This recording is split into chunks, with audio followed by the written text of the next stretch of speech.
Welcome to the Full Court Entertainment Podcast. I'm your host, Sheldon Moore. That's my co-host, Charles Jackson. How you doing, brother? Doing all right, man. It's a little gloomy outside, but it's a great day to talk some basketball. It's sunny outside for me. It's 80 degrees right now. It's 80. It It's does say cold. gloom. Well, it say 42. Say 42, and it's 80 now. It's supposed to get up to 84 over here. It must be nice. Uh, hey man, you gotta move over here. You gotta move over here to Texas, man. You gotta make that move over here, man. Then you'll have warm weather majority of the day, majority of the year. You just got me. But I know it's like them hurricanes and all that. But Yeah. that is a big deal. I'm not gonna act like it's just not a big deal. But if that's a deal breaker, it's like I will understand that. I will understand. Can I ask you a question? Oh no.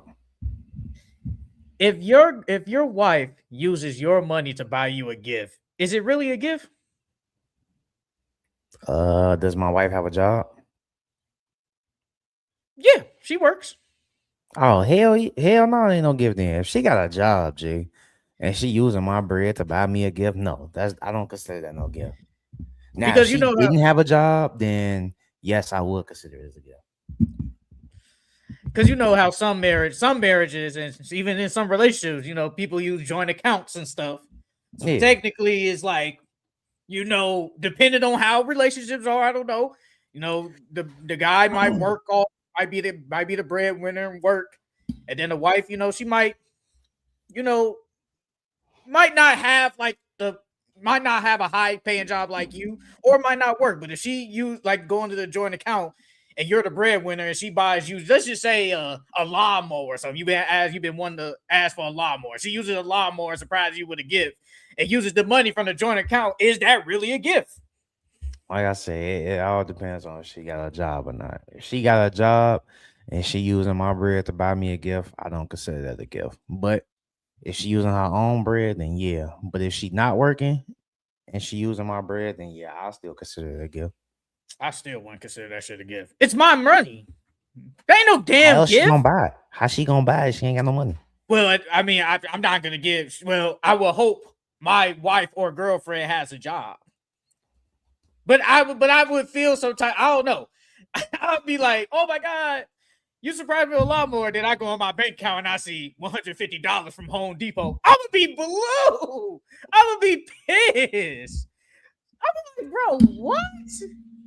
Like, nah, bro. Like, I don't consider that a gift. I tweeted that out like a couple of days ago I wasn't arguing, but I was debating some girl in the DMs like a couple of days ago. I ain't gonna put that out there, but I was just thinking that in my head. I'm like, is that really a gift? I was like, is that really a gift? I'm like, I don't think so. That's just me personally.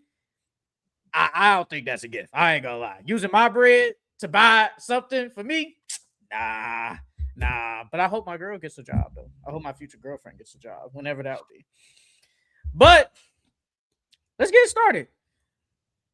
Again, you guys, we are most likely basketball. But when there is some breaking news or a big trade or a big free agent signs with a team, we will talk about it. So we got some breaking. We'll start with the breaking news that just happened probably like 10 minutes ago. Charles's favorite wide receiver, well, was favorite wide receiver, DJ My damn Moore. favorite wide Get receiver. okay. DJ Moore gets traded to the Buffalo Bills from the Chicago Bears in a blockbuster move. We're still trying to figure out what did the Bills give to the Bears, and what did everything else going in the trade. So our first reactions, I know you saw it. What is your reaction to DJ Moore getting traded to the Buffalo Bills? uh, I mean, I thought, well, one, I'm not mad. Well, both sides, I ain't mad at it. One, because like you said, all the details ain't came out before what has came out already.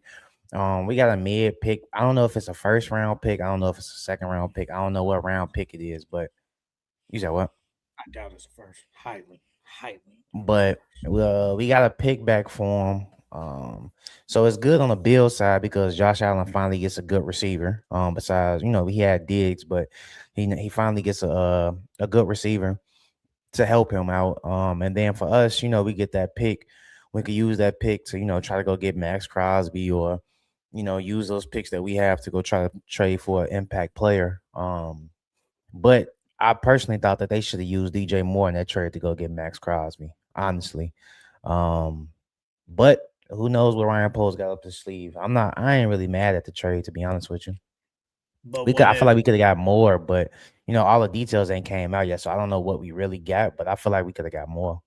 If the details come out, I'll talk about it. Like, we'll probably not speak on it, but I'll say it during like the pod. Yeah. But what if you got the sense that Max Crosby isn't available? Because the Raiders are kind of not. They're not. I wouldn't say they're being petty, but it's like we're really trying to keep him. We're trying to keep him, so we really don't know if we really are going to trade him. Even though I do think he will get traded eventually, but at this point, you don't know. And then here come the Bills say, "Hey, we know y'all trying to get rid of DJ. We just know. Like, you drafted Luther Burden last year, you drafted Rome the year before, and you drafted Costa Loveland last year too.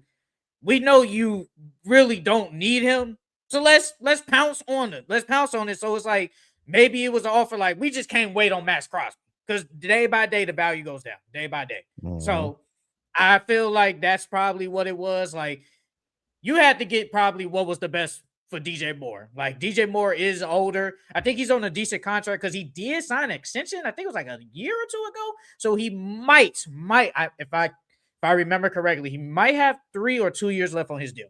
So the Bills do got him for a decent amount. On the Bears side, I'm cool with it because you didn't really need him. You already had 2 good young wide receivers and Costa Level, well, 2 tight ends, but Cole Kmet might be gone. But you still got two tight ends, 2 good wide receivers to go with Caleb Williams, so that's fine. And on the Bills side, I think it's good. He finally gets another, like, I would say a proven number one. Like, all them other receivers over there, Keon Coleman, I like Khalil Shakir, he's decent, but those guys aren't number ones. They're just not. Like, DJ Moore is like a low end number one. Those other guys are literally low tier number one. Yeah, those are low. He's a low end number one. And those other guys are like low end number 2s. So you just needed that guy. And even DJ Moore, he was good. Like, I know it's crazy, but he was good for Justin Fields like his first year. He was good for Justin Fields, even though Justin Fields ain't good. But he was good for him. And now you're going with quarterback. You went with Caleb Williams, was decent, but now you're going with Josh Allen, he's better than Josh Allen's better than Caleb Williams. So you're going with another proven superstar quarterback. I think it's the right move because they just didn't have like a proven wide receiver 1 over there. So I'm cool with it that the Bears, gave him up and the Bills got like that guy. I know they was talking about like AJ Brown or Mike Evans would have been the choice, but I guess they just couldn't wait. They saw probably a deal like, man, let's do this now. And they got DJ Moore. So and then Mike Evans is older, and then they tax him for AJ Brown. So of course we tax him. We gotta get what we do. I think we getting a first and basically a second or a third. I don't think so. I think how we gonna lower that price. But I think it's overall like it's a good trade for both sides. Get off a wide receiver, got some back for DJ Moore, and the Bills finally got the number 1 receiver to go with Josh Allen. So I'm cool with it. And then a couple of other things I want to talk about. One of your favorite quarterbacks got released. Kyler Murray got released by the Arizona Cardinals on a couple of days ago. Will be a free agent and will be able to go to any team he wants to. He's going to get $36 million guaranteed from the Cardinals already, so he'll be able to sign $1 million, the veteran minimum, to any team. And the teams that are interested in him, the Minnesota Vikings, the New York Jets, the Miami Dolphins, the Pittsburgh Steelers, and then a low-key, not a secret team, but a low-key team, the LA Rams. So I want to know what is, in your opinion, is the best fit for Kyler Murray going to next year? I think the best fit for him is the Vikings because of the weapons that they have over there. But if the Vikings choose not to go that route, I'll probably say the Steelers. Because you still got DK. And then their defense is good. So you could still be on a playoff contending team. So yeah, either the Vikings or the Steelers. I don't really like the Jets. I actually like it for the Jets. But okay, this is my thing. I don't trust the coaching. I can understand that. I get it. What's his name? Why am I blanking on the coach name, bro? I can't. I'm blanking. I'll figure it out.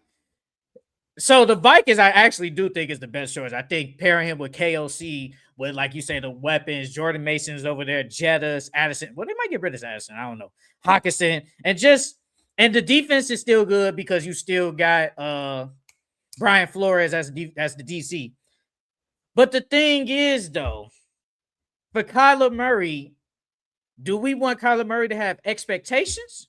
Because if he goes to the Vikings, you're expected to be good. Like, they had 9 wins last year with boo-boo quarterback play. So I expect at least 10 to 11 wins if you do win the starting job. I will hope he does over JJ.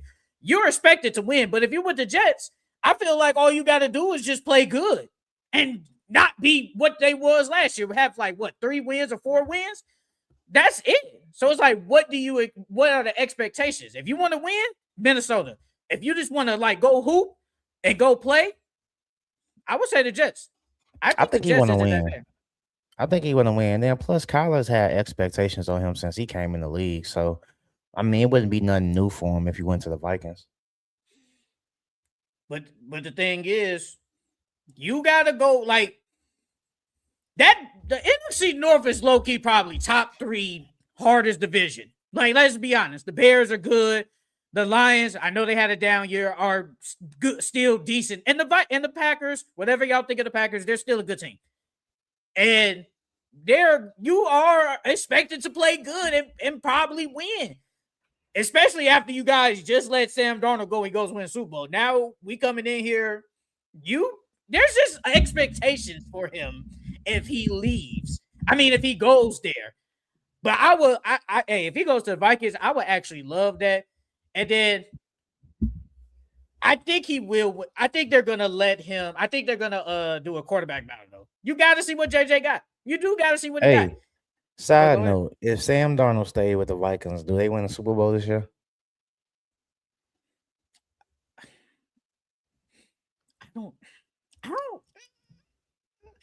I don't think so. If I had to choose, I'm gonna say no. But I think they're better than what they had this year. 9 wins. I think that's just facts. Like, I think like he had like 40 plus touchdowns the year he was there. And then it goes to the Seattle Seahawks and wins the Super Bowl. And then it's like, you have the same weapons, so you probably are better. Like, would you have been better than the Bears? Who knows? Bears, Packers, and Lions. Who knows? Who knows if he's there? I'm gonna say no, though. I'm gonna say no. If I had to choose, I'm gonna say no. But I do like the Jets. I do like the Vikings. The Jets, they ain't that bad. Like, you got Garrett Wilson, A.D. Mitchell, Breece Hall. The O-line is so. But it's like, do you want expectations? I wouldn't mind if he went there. I wouldn't mind if he went to the Jets, the Dolphins. They got weapons too. The Dolphins, you still got Waller, still got H.N. They still got weapons over there. Yeah, defense ain't all that. Defense ain't all that. The Steelers, I ain't gonna lie. Outside of DK, I don't really trust nobody. I don't trust nobody over there. I ain't gonna lie. I don't trust nobody. And you're in a hard division with the Bengals. If Joe Burrow is healthy, Ravens, Browns is whatever. So it is a harder division. And the Rams, I'm not upset at it because if he was to choose to sit, and then whenever Matthew Stafford wants to retire, he can take over and then learn behind a Super Bowl winning quarterback. Like, get his act together. So I wouldn't mind the Rams, but I don't think it's likely. I think he wants to hoop. I don't think he want to be a backup. Yeah. Yeah, I don't think he. Because Matthew Stafford look like he got about like another 3-4 years in him. Another team, I just saw it on Twitter. The Falcons. That's a sleeper. The Falcons are a sleeper. Now, the Falcons wouldn't be. Now, that would be nice. Him, Drake London, Kyle Pitts, Bijan. Yeah, that wouldn't be bad. That wouldn't be bad at all. And their defense, I know, I ain't going to talk about James Pierce. He on one. But their defense is still not bad. Mm-hmm. And whatever y'all think of Kevin Stefanski, I know he did Shedeur bogus. He's still an offensive genius. You pair that with him, and then that's one of the weakest divisions in the entire league. Yeah. You know, that's bad. The Falcons. No, that's not bad. I like that. I think that's the best option. Well, between the Vikings and them, that's the best option. My thing is, if you do that, bro, like, I'm telling you, like, if he either goes to the Vikings or the Falcons, you're basically just saying, yeah, Michael Penix just ain't it. JJ McCarthy just ain't it. Like that's what you're telling me. And Michael Penix, same as JJ, they both been hurt. Michael Penix has ACL after all that for years. So I actually love the Falcons now. If I had to rank them, I put Falcons, Vikings, Jets. Yeah. That's what I would do. So we got Francisco. What's up, brother? What's up? Love Advices podcast coming. Agree with CJ on the take. Oh, you talking about the woman thing? What's your take on that, Francisco? What's your take on that? We do a love advice pod. That might get a little sticky. Hey, I ain't gonna lie. Hey, if we get into sticky. Hey, if we get into that part, like like say after the pod or something, and we was done, we was just talking about like the relationships and all that. It'd be like called the locker room or something. Hey, it get nasty. I ain't gonna. Oh, that's a decent name. The locker room. That ain't bad. I stole it from Shondell. No. Hey, they gonna call me B-Hen. They gonna call me B-Hen. No, B-Hen is crazy. Good be saying some wild stuff. But two more names, then we'll move on to the basketball. Stephon Diggs got released yesterday. They saved $21 million in cap, and I think he had one more year guaranteed. But then the third year there was no guarantee money, so they did release him after 1 year, helping them go to the Super Bowl. And the teams that I put on here that could be interested in him: the Ravens, the Titans, the Commanders, the Chargers, the Chiefs, the 49ers, and the Pittsburgh Steelers. That's a lot of damn teams. I lost count. There's a couple of teams he can go to. There's a couple of teams he can go to that'd be nice. He can go to the Ravens with Lamar. He can go to the 49ers. He can go to the Chiefs with Patty Mahomes. Well, Patty probably he say he want to play, but I don't think he should. Okay. Real quick, my bad. Sorry for cutting you off. Okay. The Bills get DJ Moore in the 5th round pick, and the Bears get a 2nd round pick. Well, that's not bad. I ain't mad at that. I ain't mad at that at all. I ain't mad at that at all. 2020, yeah, okay. The Bills, yeah, they're sending their 2nd round pick this year. They're sending their 2nd round pick this year. But that's not bad. I'm surprised you got DJ Moore for a 2nd. I'm surprised. I thought he'd go for like a 3rd or something. That's good. I like it. But yeah, Diggs can go to a lot of teams. The Commanders would be nice. The 49ers would be decent. The Chiefs, the Ravens. Who else you say? I did put the Steelers. I put the Chargers. In the Chargers would be nice too. I wouldn't be mad. I feel like he should low key go to the Chargers. The Chargers, or I want to see Lamar with a number 1 because that'd be Lamar's first number 1 for real. So I want to see him go with Lamar. Yeah, because his best wide receiver has kind of low-key been Zay Flowers, and I don't think Zay Flowers is really like a number 1. I think he's like high end number 2. He's like a high end too. So I'm not gonna cap. I would like to see him go to the Titans. Stephon Diggs, when he goes with these young quarterbacks, they play good. Did it with Josh Allen. The ball. Did it with Josh Allen. You did it with Drake May this past year. They get better when they have that guy. And look, the Titans, they need a lot of stuff. Like, they need a lot. But getting a Stephon Diggs, I think if I had to guess, I think they will sign Wan'Dale. Wan'Dale did have a good year, but I don't think he's like a number 1 though. But if you can get Stephon Diggs on like a cheap, probably like maybe like 2 years for like 30 million or something, 15 a year, I think that's cool. I think that's fine for him because the Titans, they got like 100+ million cap space, so they got bread, so they could do it. But I would like to see the Titans. I agree with you on the Ravens. Lamar needs that guy because every time he gets like these little wide receivers, they be like, oh, past their prime. D-Hop past his prime. Dez Bryant past his prime. Like, he be getting them guys that's like, they be washed. Stephon Diggs, I don't think it's washed. I don't think he's washed just yet. He older, but I don't think he's washed. So I think they conserved him because he just came off an injury. I think they conserved him, the Patriots, because he just came off injury. He led the team he had 1,000 yards this year too. He had 1,000 yards. So that ain't bad.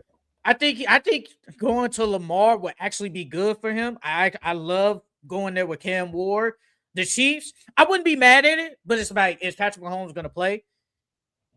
You know, I don't know. He says he wants to play week 1, so we got to wait and see on that. And the 49ers, that wouldn't be bad because you do got Ricky Pearsall. George Kittle is coming off of Achilles. He's going to miss a lot of time next year. Christian McCaffrey.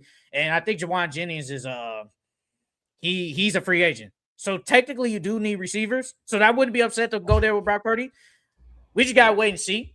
So I like it more with the Ravens and the Titans. I just think pairing a wide receiver 1 with Lamar Jackson would be like really good for him. And I like Cam Ward. I think Cam Ward could be decent. He just needs weapons. So I wouldn't be upset if he went to the Titans. Yeah, because Cam was dropping some dimes last year. They just late in the year, Cam Ward got better. Late in the year, he played better. I'll say that. He played better. And now I think the Titans will be better. And then I'll say this last name, Kenneth Walker. Kenneth Walker, they're not going to franchise tag him. Super Bowl MVP. Let me read this real quick. I agree to it some extent. If she got no money, first of all, I probably prefer nothing. Just all right. Yeah. But for real though, if she buys you something, it's okay, man. But also, I'm okay with something coming from her. Not necessarily something expensive, but something that I see effort and put in. See, man, like the sex in the head, that ain't no gift, bro. That's something every day. I don't want that crap. Like, be serious. It ain't nothing every day. You'll be surprised. Yes, it is, bro. Yeah, no, we're not. No, that ain't something every day. No, bro. Be serious. Okay, real quick. If on Valentine's Day, would you rather her? You gotta choose though. Would you rather get some new Jordans? That's some women, I'm not saying yours, but some women just don't get. They don't get like expensive type gifts like that. That's some. Or would you rather just get some sex? It depends. If we trying some new shit, I'll take the sex. I ain't gonna lie to you. I mean, bro, people die over Jordans, bro. I don't, and then on top of that, I don't really care. I don't really care for Jordans like that no more. But it's something that you don't expect though. Like, not saying from your woman. I'm just saying from some women. Some women just don't buy like expensive gifts like that. Like, they just don't. So getting something say expensive and something that like, hey, he likes shoes. I'm not saying you, but just you like shoes. You wear a lot of Jordans. Then the fact that she went out there, bought you some size 11 Jordans, you gonna be looking like, damn. I mean, I ain't really a materialistic person, so I really don't care. So, you know what I'm saying? I'm not either. But if you give me something, I would be very happy. But yes, but let's get back. Kenneth Walker didn't get franchised by Seattle Seahawks, so he will be a free agent. 3 teams I have on here are the New York Giants, the Kansas City Chiefs, and the Denver Broncos. Out of those 3 teams, what is the best fit for them? Go to the Chiefs, dog. Go to the Chiefs. Go sign a deal. Go sign a 3-4 year deal. How old is he? He 25, 26? I think he's not that old, though. I think Ken Walker is pretty young. I think. Even though he balled, I think he's pretty young. He is 25. He'll be 26 this year. Yeah, so they'll probably sign him to like a 3-year deal, maybe a 2-year deal, 2 to 3-year deal. I'll go to the Chiefs. I think that's your best. If you want to win again, I think your best bet is to go to the Chiefs. The Chiefs need a run game because I swear you was telling me Isaiah Pacheco was decent. you told me he was garbage. That man was so garbage, bro. Just running in place, just running hard for no reason. He was so weak, bro. Now Kenneth Walker, if I had to choose, I'd go to the Broncos. I think the Broncos isn't that bad. But they just drafted RJ Harvey. He wasn't all that after JK got hurt. He wasn't really that good. He wasn't.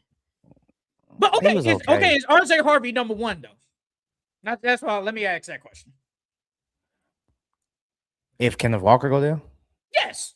I'm saying is RJ Harvey a number 1 running back? I mean, and he don't gotta be up there with the tiers of Saquons and all them, but it's like, is he a number 1? I don't really think Sean Payton trusted him for real, because he was a rookie. And rookie running backs, they be making mistakes. So even if you look at Amarion Hampton, he didn't really play that good his first year. He was hurt though. But he played. It was like John Harbaugh. He wasn't really like. he wasn't really You trusting mean him for Sean real, for Payton? real. You mean Sean Sean, Payton? no. I'm talking about Omarion Hampton. Oh, I got it. Oh, Jim Harbaugh. I got you. Jim, my fault. Jim wasn't really trusting him like that. Like it was times where he was supposed to get the ball at the goal line, he didn't get it. He wasn't getting as many goal line touches. I don't know. I think RJ Harvey could be decent though, because he had some decent games. I don't know I when think I JK think got Sean hurt. Payton I just think Sean Payton trusted the veteran. That's all. I don't But know when JK got hurt, so I'm gonna go with the game after the Jets. So I'm gonna go with the Philly game. 4 carries for 12 yards, 14 carries for 58 yards against the Bengals. He only had 2 carries this game. He probably got hurt. see what I'm saying? He barely 5 carries for 8 getting. in the game against Tennessee. No, wait. Wait. Oh, I'm doing this backwards. My bad. This is backwards. Okay, I'm gonna start with the game. I'm gonna start on November 16th because I think this is where he got it rolling. I did it backwards. What week Against is that? KC. You said what? What week is that? That is when did they play KC? 1, 2, 3, 4, 5, 6, 7, 8, 9, 10, 11. So week 11. That's then the end of the season. I mean, you still got like 6, 7 games left. But I'm trying to find the game when JK got hurt and when he started to get like the number 1 carries. Okay, so against KC, 11 for 30. Washington, 13 for 35. Vegas, 17 for 75. Green Bay, 19 for 65. Jaguars, 7 for 50. Chiefs again, 14 for 43. Chargers, 15 for 28. And then in the playoffs, he did 13 for 37 and then 6 for 20. I mean, he barely getting 15 carries, dog. So I couldn't even really blame him because of that. And in the game that he had that 17.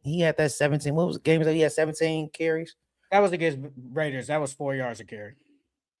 So, like, I mean, he hasn't really had, I don't know. He's a rookie, G. He ain't really had the opportunity to, like, at the end of the season, he got number 1 reps, but he wasn't even getting like 15 carries a game. So, I mean, I'll give him 1 more year, to be honest with you. I think he could be good because he got the speed. He has all the moves. So I'll just give him another shot, honestly. But when you're trying to win a Super Bowl, though, there ain't no time to see. Y'all was just in the AFC Championship game, and both niggas got hurt, obviously. But if you are a Super Bowl contender, which is probably what we're gonna say when we get to that point of the Broncos, if Kenneth Walker is right there and you can sign him, I say do it. I like the Chiefs because they need first of all, they just need a running back, period, because they don't have one. Kareem Hunt is a free agent. Isaiah Pacheco is a free agent. I think K9 over there would be great. And they're going to reshape the offensive line. They're going to probably draft an O-line in the first round. That's I will hope. Or it depends. They might go after Jeremiah Love if he's there at number 9. Who knows? But if K9 is available. He going top 5. Yeah, I think he going to the Titans, dog. I would love that for the Titans.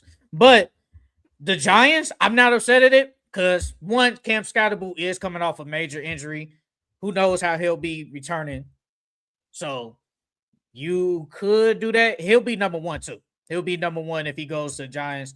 Giants, they trying to shaping up their team. You got Jackson Dart, Malik Neighbors will be coming back. We'll see how he is. They probably will draft a wide receiver in the first round. The O-line is, it's whatever. But they're shaping, for that. But I like K9 to any of these 3 teams. But if I had to pick a team, I would like the Broncos, but the Chiefs isn't bad. Go play with Patrick Mahomes. The Chiefs need to get a wide receiver 1. I'm not going to cap. You don't believe in Rashee Rice? I don't think he's like. Okay, I'll say this.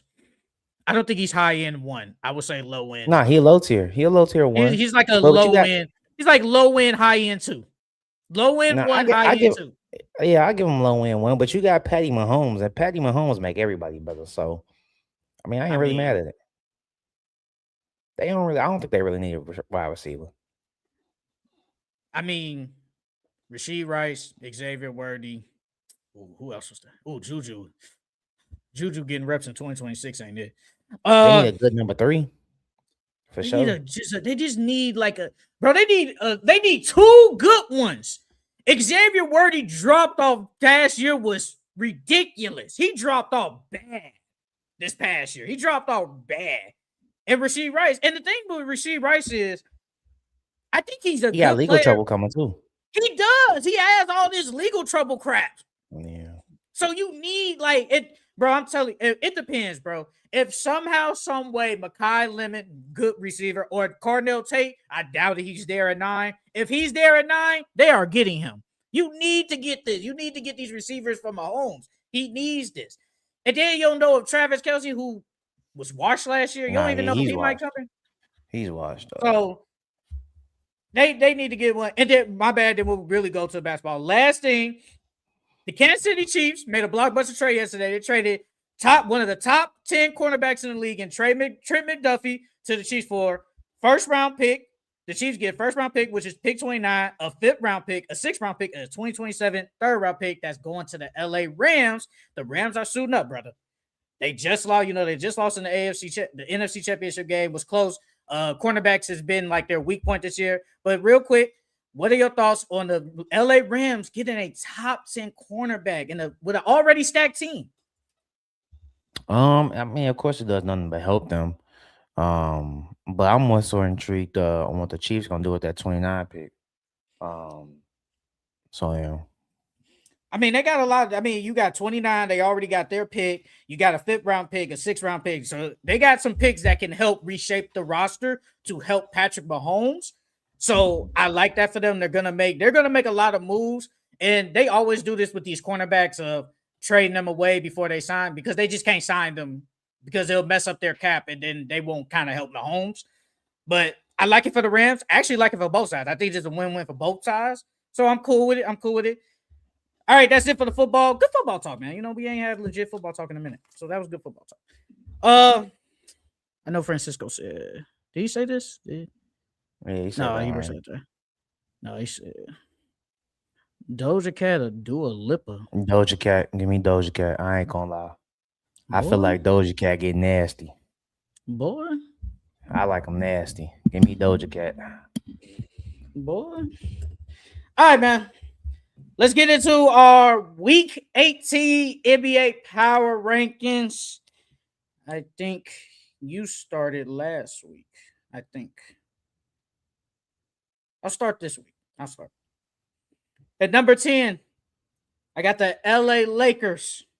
At number 9, I got the Houston Rockets. At number 8, I got the Atlanta Hawks.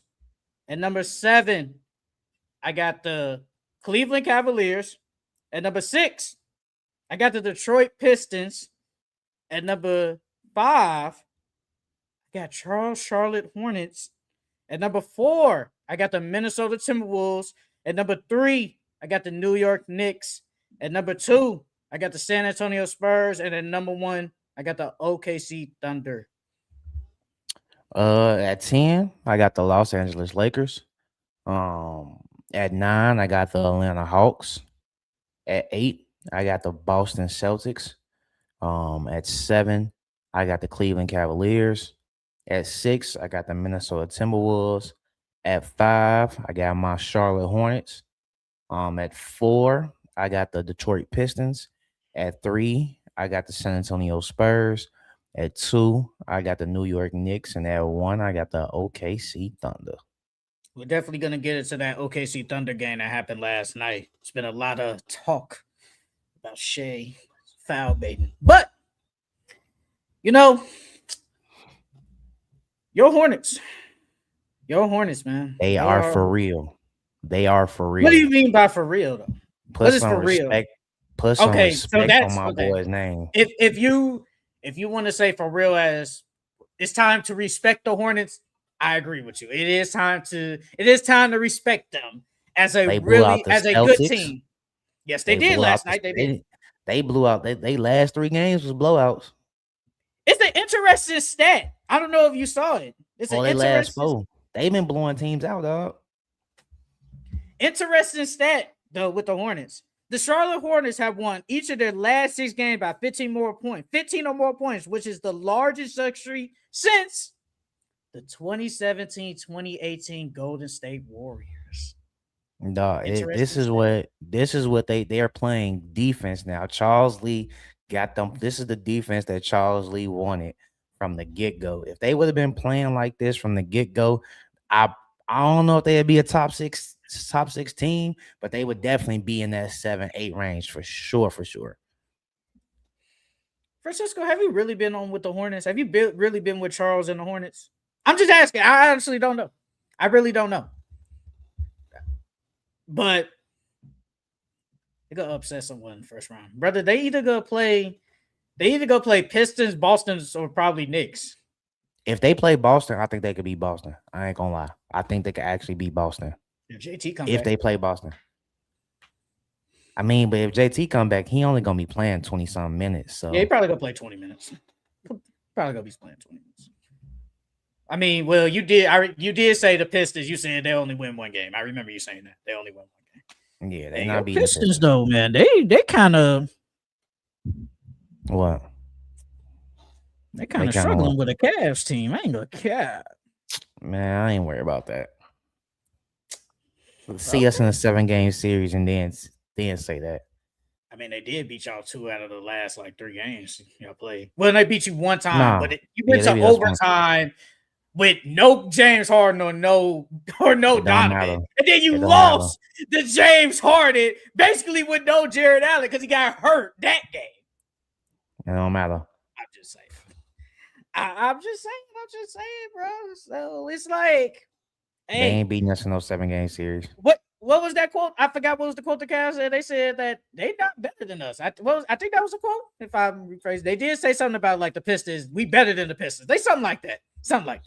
They better tread. Same way Tyson said that this is Donovan Mitchell City now. They better tread lightly. They giving us board material. They better tread lightly. Okay. Hey man, Thunder, they've been hooping. They won the last 4. They beat the. Real quick before you go, we low key got a chance at getting that 5th seed. Who, the Hornets? Yeah, we 32-31, and the Raptors are 35-26. We can either get that or that 6th seed.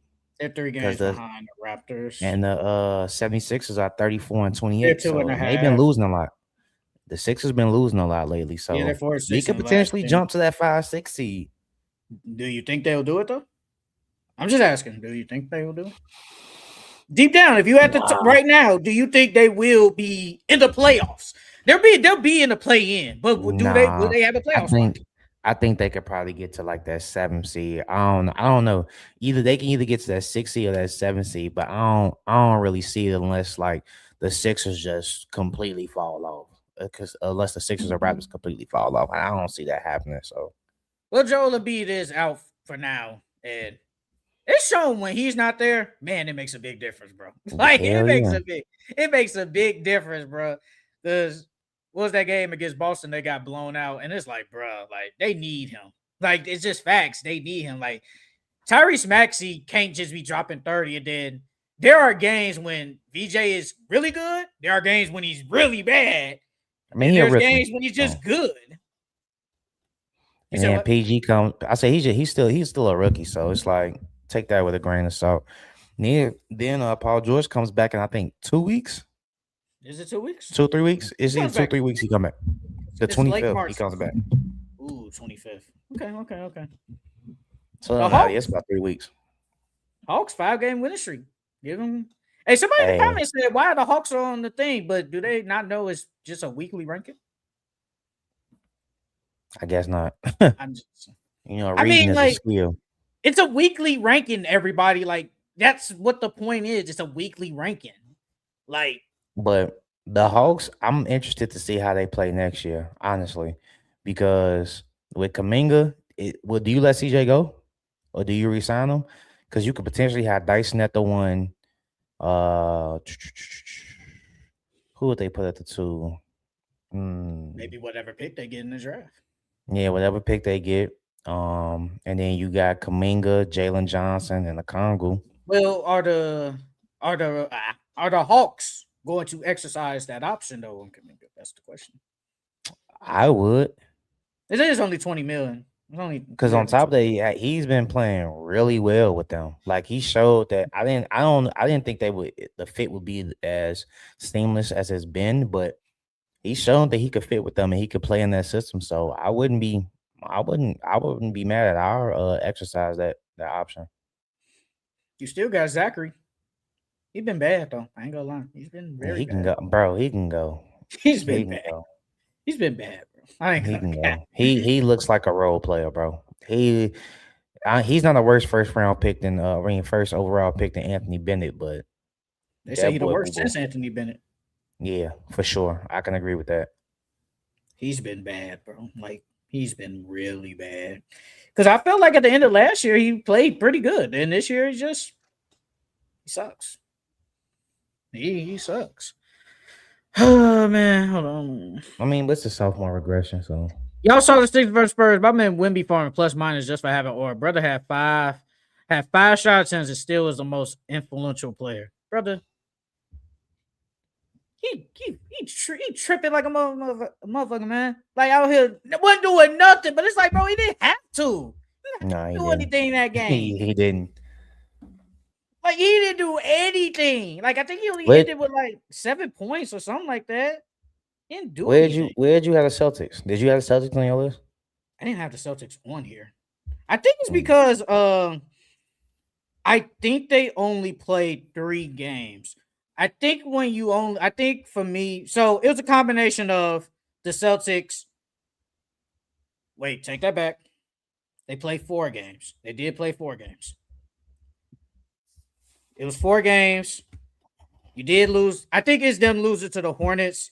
And then you beat in Sixers, The no Nets, Sixers, Embiid, and the and the Bucks. Nets. It's like whatever. And come on now. Even though Giannis came back that game and no Jaylen Brown, that game, they did blow them out. Well, shit, That's why I put him on my list. because they 30 piece them with no Jaylen Brown. Yep. And then you beat the Sixers. That Hornets loss, that was I ain't gonna say it was a bad loss because the Hornets been hooping for like the last 7 weeks. So They've been killing this whole 2026. The Bucks, man, they're a bad team, bro. I don't know what they Doc was Rivers thinking. got to go, bro. He Oh has to man, go immediately. Mm, He shouldn't even finish the mm. season if we being honest. Brother, we only got like we only got how many games Send they his got ass left? home Probably like early. 15. Probably like Send him 15. home early. No, it's like 20 something. It's close to 20 games left, brother. Come on, man. Let them finish out the season. Why are we firing? Well, I can't lie because they did do that with Mike Malone last year, late in the season. So I can't say why would you do that at the end of the year. I can't say that. Hey, Timberwolves been hooping too. The Timberwolves have been playing. They've been decent, bro. That game against the Nuggets, it was a good win on the road. We'll talk about that though. That was Other than that, definitely they was ain't a really win. played nobody this week. I know. They did beat the Clippers. Did Kawhi Leonard play that game? No, he didn't. He did not play that game. That was the game Anthony Edwards took that crazy dumbass shot, but he hit that motherfucker though. Like that was the shot he hit at Hey, 2 people. Chris French needs to stop playing with my mans. He is your best player, bro. I don't care what type of shot he can take any shot he want. He should have the green light to take any shot he want. I don't care, but if he don't want to pass, he shouldn't have to pass. He's your best player, dog. Next year ain't gonna be an MVP conversation. I would hope. He kind of getting to that. Nah, I'm not gonna say that. Never mind. I was gonna say he's getting to that Luka territory, but nah, Luka's always in MVP conversation. He just don't win. He just don't win. So, He got a chance to win this year. who? Luka. I'm still believing my boy. My boy got. If my boy get them, they can still get to the 3rd seed. If my boy get them to the 3rd seed, he got a good shot. I'm not gonna lie. Because I don't think they're gonna give it to KG. I don't think they're gonna give it to him. I don't think he's the leading. I don't think he's leading now. I think right now, if I had to choose, is SGA again. I mean, SGA done missed a lot of time. But he's in the requirement though. He's still here. Yeah, I get that. But he's missed a lot of time. And in that time, Cade then went crazy. Jaylen Brown still has been playing really well. If it was me, Shea is third, 4 on my. Well, yeah, he's third. I go Right Cade, now, Jaylen Brown, Shea, and then Luka. This is the wrong one. I almost said the wrong stuff. My bad. Right now, FanDuel sponsor us, please. Shea Gildress right now odds to win the MVP at -320. Jokic plus 600. Cade plus 1500. Jokic Victor, can't even win MVP. he can win. He got how I many think games? he can only miss like one more game. He's missing that. That's I think that's why it's not as close because they feel like he's gonna miss that one game. Victor plus 2,000, Jaylen Brown plus 6,000, and your boy Luka at plus 10,000.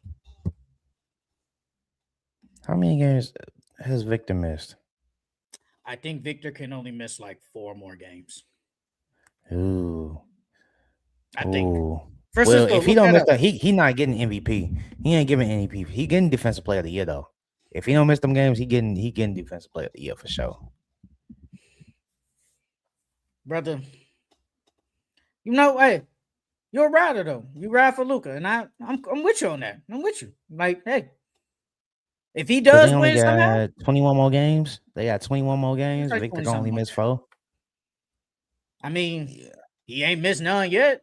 I feel like he's played the back-to-backs. He's still not playing 35 minutes per game. I think he's comfortable. As long as he don't get injured. As long as he don't get injured, he's good.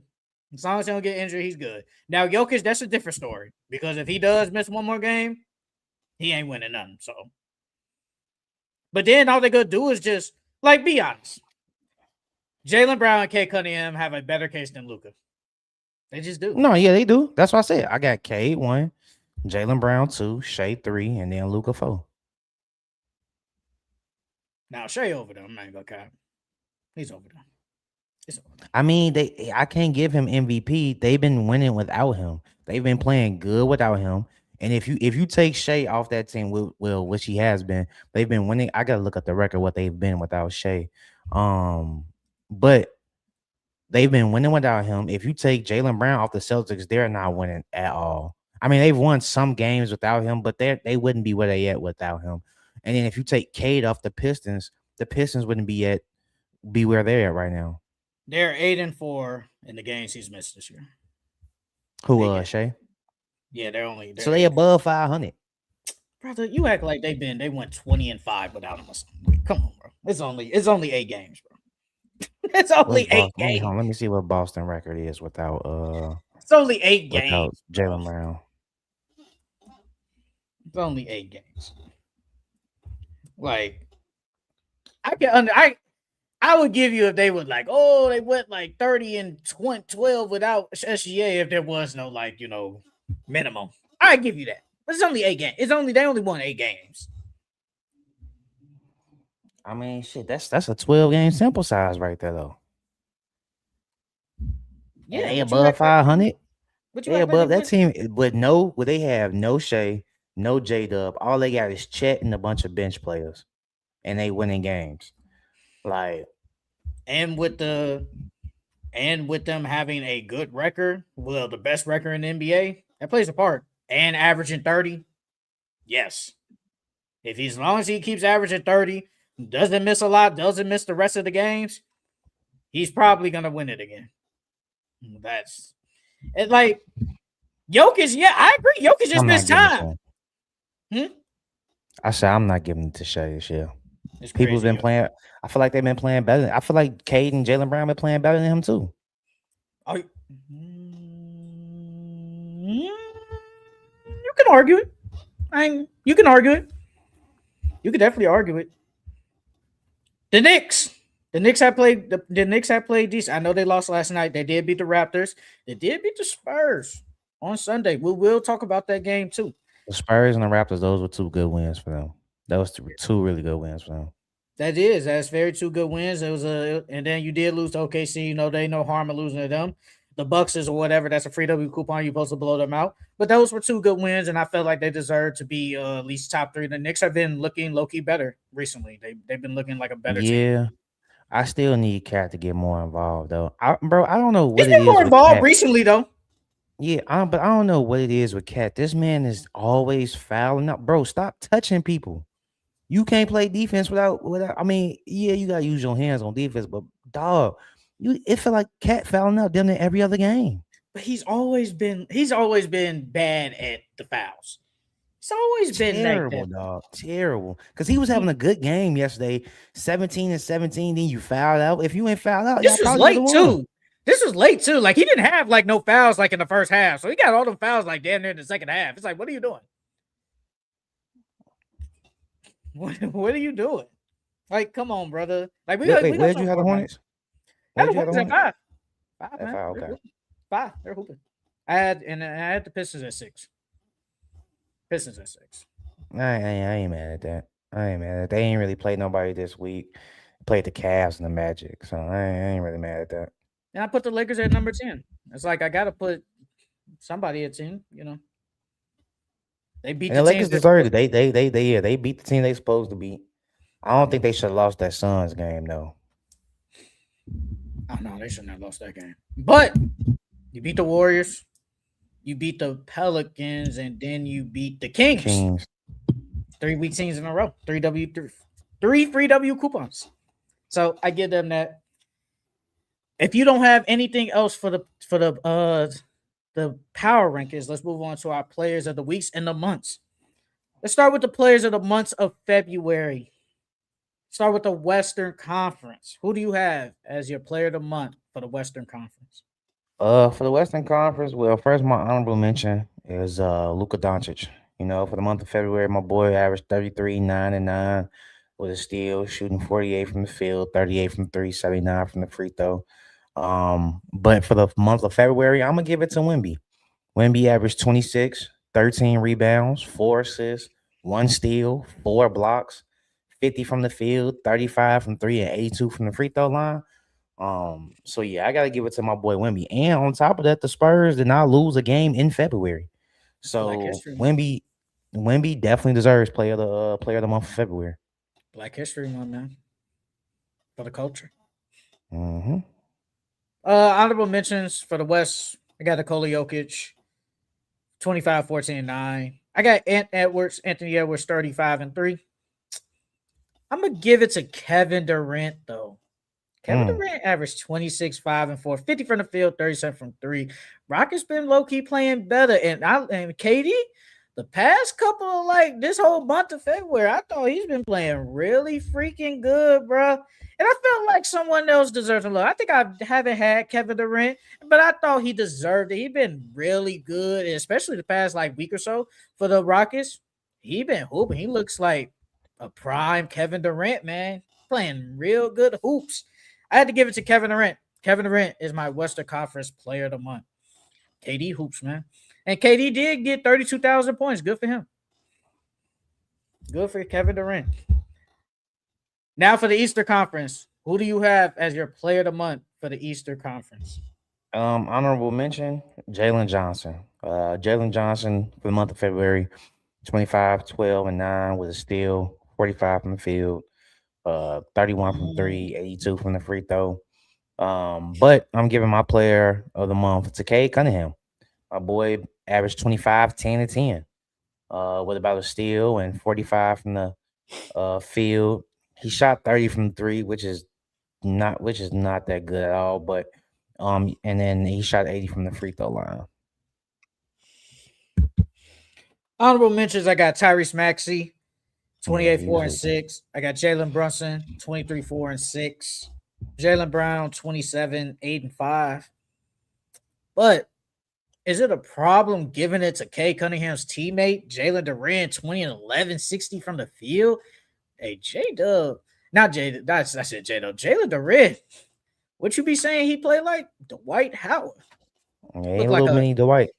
hey man, Little he mini out Dwight. here balling. I can't lie. Jalen Durant been hooping. He's really been playing great for the Detroit Pistons. We talk I just about don't know if it's gonna translate to the playoffs, dog. that is a question. That's definitely a question that we will wait. We're gonna see in that first round of the playoffs. We're definitely gonna see. But for now, in month of February, I can't lie and say he hasn't been hooping. He's been playing great. Looks like a monster out there.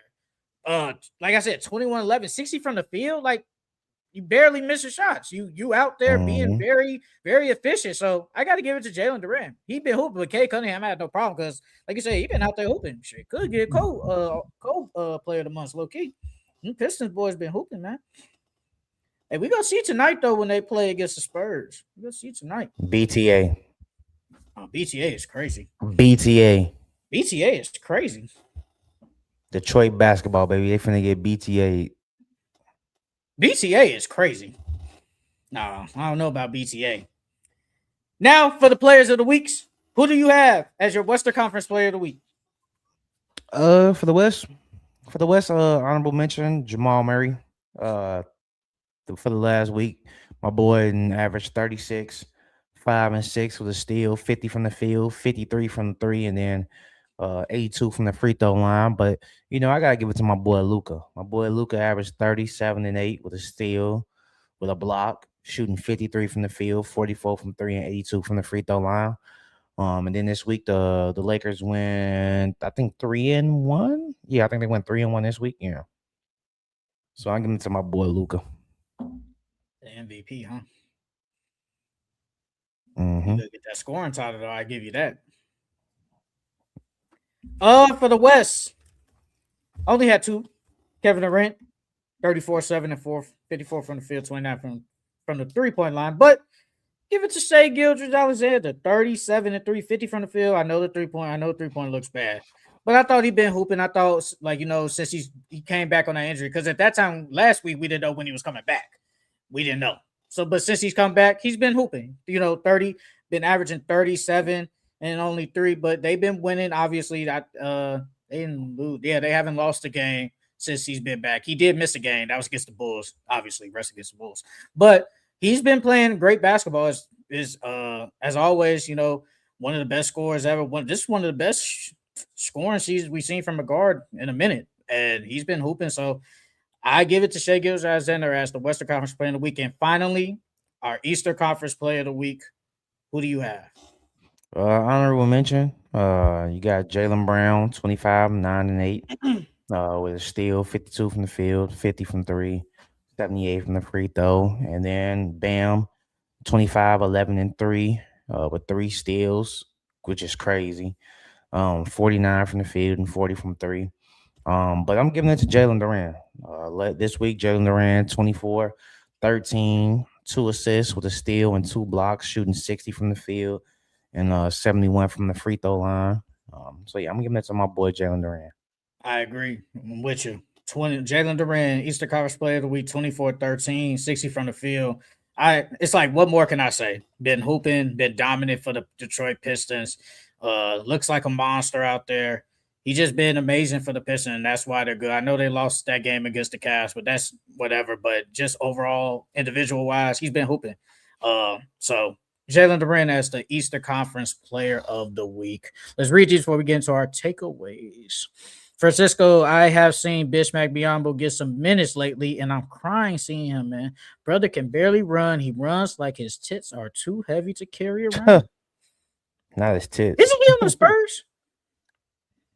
CJ, let's bet Spurs versus Pistons. What you want to bet, Francisco? What you want to bet, Francisco? What you want to bet, dog? Well, y'all better get them cash apps ready. Nah, we ain't gotta do no cash app. But we can definitely bet something though. Let's move on though to our NBA takeaways of the week. What you got? What you got? I'll start. Yeah. Which one do I want to go with first? Actually, can I say something real quick? Real quick. Can we start with what AJ Dybantsa said? About him staying in college? That Why man trolling. He do that? He trolling. Why dog. do every top prospect do that? I think it's because of the money he making. Let me read the quote. He said, I might not leave college. My mom wants me to stay and get my degree, AJ Dybantsa. Then he said something about the fans and all that. Man, you can get that shit later, dog. You can always go back. Steph went back and got his shit. Multiple players and went back and got their shit, dog. So I ain't trying to hear that. But I don't think he's staying, bro. He's not. I don't think he's staying. What percentage you give him? That he's staying? Yeah. 1%. Maybe give him 1. I give it like 1%. 0.9. Only way I see him staying is if they give him more money than what his NBA contract would be for that 1 year. That's the only way I see him staying. Brother, you are not staying in no damn BYU. And then on Be top of serious. BYU is not going to give him 10 plus million to stay for 1 year. No, they're not doing that. You're going to the league, just like all these other prospects. I don't know why every prospect in any sport, they always be like, I might stay, y'all. You just never stop.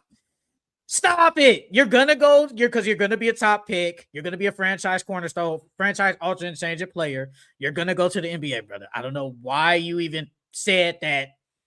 I don't know why you said that. You could get, bro, if we're being honest, if you really, really want to get your degree, you can do that in the summer. You can. I don't think he ain't gonna finish in one summer. No. I'm not. No, not the whole. No, I'm just saying. You want to, I'm saying if you want to say get like do them classes and stuff to get the degree, you can do this in the summer in the off season when y'all not make the playoffs, depending on what team you go to. Yeah, for sure. You're going to the NBA, brother. So I don't know why you said that. Please be serious. But my first takeaway, have you heard about the Phil Jackson 40-20 rule? And so basically the Phil Jackson 40-20 rule is that you have to win 40 games before you lose 20. So the teams that qualify for that were the Pistons, the OKC Thunder, and the San Antonio Spurs. And so out of those three teams, which one of them do you think got the best shot at winning? That's it. OKC, Spurs. It was the Pistons, Pistons. Right? Yeah. Well, the easy question is OKC because they got the experience. That would be the easy question. But I'm going to be different.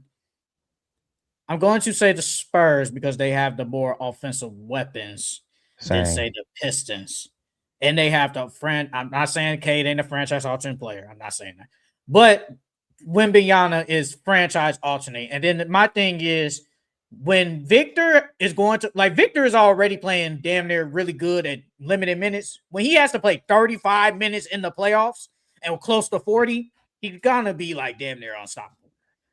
I was gonna say I chose the Spurs too. One, because we've seen what they've done to OKC, and I mean, yeah, you said like you brought up the offensive prowess of them, but it's more so the defense for me, because defense wins championships, and so if you already got OKC's number. And then with Wemby being the shot blocking demon that he is, and then like you said with their offensive talents, I definitely think the Spurs got the best shot, because you already know I don't think OKC winning again this year anyway. So if anybody wants to join up, the link is right there in the chat. If anybody wants to join up, I want to talk about the Warriors. So according to Sty Met Sports, the Warriors plan to rest Steph Curry for as long as they can. In mid to late March, maybe early April, he'll come back. The goal right now is easy. It's about making the playoffs. They will be able to live with themselves. And there's another quote from Brett Siegel. He said, the Warriors have a major decisions to make regarding Steph Curry and whether to shut him down for the rest of the season. So I'm asking you, do you think the Warriors should just shut down Steph Curry for the rest of the year? Yeah, bro, just shut it down. Y'all ain't got no shot of winning. Y'all not gonna beat OKC. Y'all might not even make it out the play-in. So, bro, just shut them down, bro. Just shut them down. Jimmy's already hurt. Porzingis got his illness is messing up the whole entire feng shui. Like, come on, just shut it down. Wait till next season. Wait till the off season. See what moves y'all make. Just shut it down. Ain't no point. The y'all season is over with. I agree with you. I think Steph Curry has he's been hurt for a minute, and then it was he talked about. I think Steve Kerr said it. I think even after the All-Star break, they said his knee hasn't responded like they thought it was. So it's it sounds pretty major. I don't know if it's torn. I don't know. But it sounds major that you've been out for a long time and it still just hasn't responded to what you thought. And then every time it's an update, it says, oh, he's gonna miss the next 5 games. He's gonna miss the next 10 days. It's like it just hasn't gotten Yeah. better. You guys aren't going nowhere. Like, yeah, I think the West is just so bad. You're gonna make the play in. Like, you're gonna make the play in, but it's like you guys are winning a championship. So you might as well rest Steph Curry for the rest of the year. Let him rehab and then train in the summertime. Hope you guys get LeBron James and then wait till next year. You guys aren't winning Mhm. anything. You guys aren't a good team. Just shut down the guy for the rest of the year, bro. You guys aren't going anywhere. Now, if you guys just want to, of course we want to see Steph Curry hoops, but it's like, think about your organization. Like, think about Steph Curry. Like, have him healthy for next year. You guys ain't going nowhere this year. Rest that Yeah. dude, bro. Another one I got. Did you see Byron Scott's comments on LeBron James? Well, I'm gonna wait on that one. First let me touch on the JJ. Did you see the JJ Yes. and Luka exchange? What you think? Yes. What you think about that? Is it something or nothing? It's nothing. I feel like star players, I think players and coaches get into it all the time. I think it's just the fact that it's Luka Doncic, it's JJ Redick, and then it's the Los Angeles Lakers. But it's the fact that I think when he grabbed him, it's kind of brushed him off, I think, kind of, sort of. But it's like, it's nothing. And then the thing is, what's crazy is, bro, he just gifted JJ Redick a jacket like earlier that week. He gifted him like a expensive ass jacket. That is nothing, bro. Coaches and players get into it all the time. It's just somebody caught it on camera. It's nothing, bro. It's nothing. Well, since we not in that actual locker room, I'm a low key say it ain't, I don't think it's something, but I think just a tad bit because it was the whole pulling away from me thing. Because your coach is sitting there trying to talk to you and explain whatever JJ was trying to talk to him about during that game at that time. You pulling away from your coach. That's kind of crazy. I don't think if Luka was overseas back in his hometown country, I guarantee you he wouldn't have did that to his coach. So, and then so it's like on top of that, JJ calling out, his team and stuff like that. I think it's a little bit of something. I don't think it's nothing too crazy, but I think it's a little bit of something. Dave McMenamin said, if you have been around an NBA basketball team full of people who live for competition, sometimes it gets a little messy when they're trying to go towards a common goal on the relationship between Luka Doncic and JJ Redick. I don't think it's that big of a deal. I'm not gonna lie. I mean, even if it was, I don't think it's like that big of a deal. JJ Redick will be the coach next year, though. He's still gonna be the coach. I think they're gonna get rid of him. Oh, for 2 years? Nah. I mean, you did do it with Darvin Ham. They did do that. I don't think they're gonna do it with JJ. I don't think they're gonna do it with Ye, even though they did compare him to Pat Riley. They did do that. So I don't think it's nothing, bro. Like they'll be all right. All right, now let's move on Go to ahead. this Byron Scott comments on LeBron. All right, go ahead. So Byron Scott talked about LeBron, and he basically said LeBron needs to get the hell up out of Los Angeles. He said that he thinks that this should be LeBron's last year. He was saying you ain't got to go home, but you got to get the hell up out of Los Angeles. What you think about Byron Scott's comments on LeBron James? I feel like I've never heard him say anything good about LeBron. I don't think I have either. I don't understand the LeBron hate, G. Like so many of these old school guys hate LeBron. I don't know if it's because he tried to like say he's better than MJ or wanted to be better than MJ and he's the closest person to surpassing MJ. I don't know if it's because of that or what, dog. But all these old school players, they hate on LeBron so much. Not Isaiah Thomas. He loved him. He loved him so much. Yeah. He despises. But that's because Isaiah Thomas hate Michael Jordan. That is the reason. That is the reason. He hates MJ. He hates him that he big ups LeBron. He does do that. But now the comments, I wouldn't say that because LeBron has helped. Like we talked about this like a couple of weeks ago. Do we not forget what LeBron has done for the Lakers? Like, exactly. Can you please be for real for once? Because he was saying like they need to like just focus on Luka. But without LeBron, you would have never got Luka. Is my I stuff agree with frozen? that. Yeah. Oh, all right, there you go. But without LeBron, you would have never got Luka. That's true. Because without LeBron, you would have never got AD, and that trade with AD and Luka would have never happened if LeBron James would have never got there. And you don't win a championship. Come on You now. don't. And then that means if LeBron isn't there, the last time the Lakers would won championship was what, 2011? Or was that 2010? Because they won in they won in 09, I think. Because they beat the Magic, then they won 2010 against Celtics. So 2010, that would have been the last time. They were going on a 16-year drought.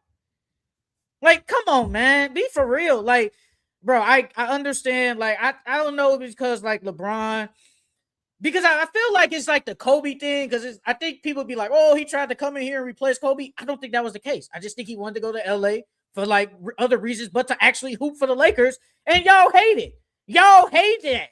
And I'm not saying no one is saying he's better than Kobe. Yeah, the last time they won was 2010, Jay. Yeah, so that's the 16-year. That would have been it would have been the 16-year drought. So it's like, what are we doing? I don't know. It's people because it's like, man, he kind of come in here and replace Kobe Bryant, top 3 greatest Laker ever. I don't think that's the case. LeBron's not even a top 5 Laker, probably in some people's eyes. No, he's just here to hoop. I don't know why y'all hate LeBron like that. I truly don't know, bro. Let the man play out the rest of this year and then move on from the Lakers. Because then it's going to be some people that say, damn, we miss LeBron. It's going to be. It's going to happen. Someone's going to say it. Like, watch. Wait, real quick. The minute Austin Reaves plays like straight garbage, somebody going to say, man, if we could have kept LeBron, we would have never. So it's going to happen. I low key think, like you said, I low key think that Byron Scott, I feel like he's an MJ guy, and obviously he's a Kobe guy because Kobe emulated MJ. So it's one of them things where you came to LA and some people already didn't like you said, LeBron coming to LA because they thought he was trying to replace Kobe. You know what I mean? So I think that's another reason why Byron Scott, said those comments about LeBron, but. I just don't agree with him. I don't agree with him at all. Like, I mean, yeah, if you want to see LA, get better and build towards the future, yeah, LeBron has to leave because he got that $50 million contract. But if we being honest, if LeBron stays, without LeBron, the Lakers wouldn't even be looked at as a championship team. That's like just be honest. With LeBron, they're considered a championship contender. If LeBron wasn't on that team and it was just Luka and Austin Reaves, they would not be considered a championship team or championship contenders. With LeBron, they're considered championship contenders, or they have, you know what I mean? So I don't agree with Byron Scott. Byron Scott, a hater. He a hater. Grade A hater. Let's see. What do I want to? I'm trying to figure out. Okay, real quick. Do you know? I don't know if you saw this. The bottom 10 teams in the NBA are on a combined. This was before yesterday's games, but at the time, the bottom 10 teams are in the NBA are on a combined 40-game losing streak. What? The bottom teams in both leagues. Alden Silver, we need to control this tanking shit, dog. I told you it's gonna be bad. I said this is gonna be the worst month of tanking. I said this is gonna be the worst. This is gonna be the worst. A combined 40-game losing streak. Yeah, because the Kings are on a 2-game losing streak. The Jazz are on a 7. Pelicans 2. Mavs 4. Grizzlies on a 2-game losing streak. And then you got the Pacers on the 7-game. The Nets on the 9-game. The Wizards on the 6-game. The Bucks on the 4-game, and then the Bulls just lost. Yeah, that's bad. We got somewhat of breaking news. Somewhat. Jayson Tatum could return to play tomorrow against the Dallas Mavericks. Who they play after the Mavs? Will they play after the Mavericks? Yeah. The Cavs on Sunday. Yeah. But this game's at home. This game's at home, though, against the Mavericks. Then they are a weak team. Yeah, I mean, From Shams, Boston Celtics NBA star Jayson Tatum will play this season and is expected to make his debut on Friday against the Dallas Mavericks, less than 10 months after surgery for a ruptured Achilles tendon. 10 months. Let's read this comment. Francisco said, I low-key see the Spurs NBA championship. They're going to give belt to the OKC, and whoever not named the Cavs doesn't have a better matchup versus the Spurs. Yeah, I mean, I think the Pistons can match up well with the Spurs because Jalen Durant is going to be physical with Wemby, and Wemby has problem with physical bigs. And then the Cavs do match up well with them. Yeah, they're the only two teams I really see, to be honest. In the East, maybe the Knicks, maybe. The Knicks were physical that game. We're gonna get into the games and stuff. I do want to get maybe the Sixers, because they got Joel. But that's question mark. if the Sixers make it. That's definite question mark. But yeah, so Jayson Tatum could return tomorrow. I'm just for this one game tomorrow. What do you expect from Jayson Tatum tomorrow night if he does play? I just want to see him go out there, get some cardio in, get his win back, get a couple shots up. I don't think he's gonna have a big game. I'll be shocked if he shot efficiently from the field. It's your first game back in 10 months. First real NBA action. I really don't expect too much from him. I just hope he, doesn't go out there and tweak something and, he just goes out there and gets some cardio. I know you happy because he back on your fantasy team now. You can finally take him out your injury reserve. I don't know how much he's going to do, though. Tomorrow, at least, I don't expect that much. I honestly expect probably 15 minutes. That's what I expect. Maybe 20 at the max, but I'm not even going to go that far. I'm expecting 15. I expect at least 3 minutes, like a quarter. Each quarter? Yes. So that what's that? 12? That's 12 minutes. Mm-hmm. I expect that. I expect at least 12 minutes from him, maybe 15 at the most. Like he's gonna try and prove, like, he's not back, but he can play. You seen what he said? He said, if I come back, I ain't trying to be no role player. I watched his little episode things. I thought they were going to be longer. They're literally like 2 minutes long. I watched that in one setting. That took like 20 minutes. Not even 20. But he did say that. He did say, I don't think, okay, it's crazy because when he said it, I was thinking differently. But when you watch the video, I don't know, it's so weird because it's the same video. But when I watched it and sat there, I think what he was trying to say is, he's not coming back as a role player, as play, not as the role player, but just role player play. If you get what I'm saying, not a guy he's not trying to play sitting in the corner, but just he's trying to come back as a somewhat as a really good player. Because when you first hear it say off of Twitter, it sounds like I ain't coming back to be no damn role player, like sit in the corner. But I think what he was saying is he's trying to come back as like a star, really good player. I don't know. It's so weird. Does this hurt Jaylen Brown's MVP odds now? I don't think so, no. Because he's still going to be the guy. He's still going to be the guy. I don't think he's going to – I don't know if he's going to play the same, though. That's the thing. Because right now, Jaylen Brown – I don't know if he's going to play the same because right now he knows where his shot's going to go. He knows he could take any shot. Granted, he could take any shot when JT was there, but now it's like you have JT back. So now you're going to be looking for JT. So I don't know if he's still going to be the same Jaylen Brown we've been seeing all season. That's why I think so. It might hurt his MVP odds. I think so. I think he'll still be Jaylen Brown. I really do. I see nothing's gonna happen. He's still gonna be number one guy. He's still gonna take majority of shots. I think nothing changes with Jaylen Brown if Jayson Tatum comes back this year, at least for the rest of this.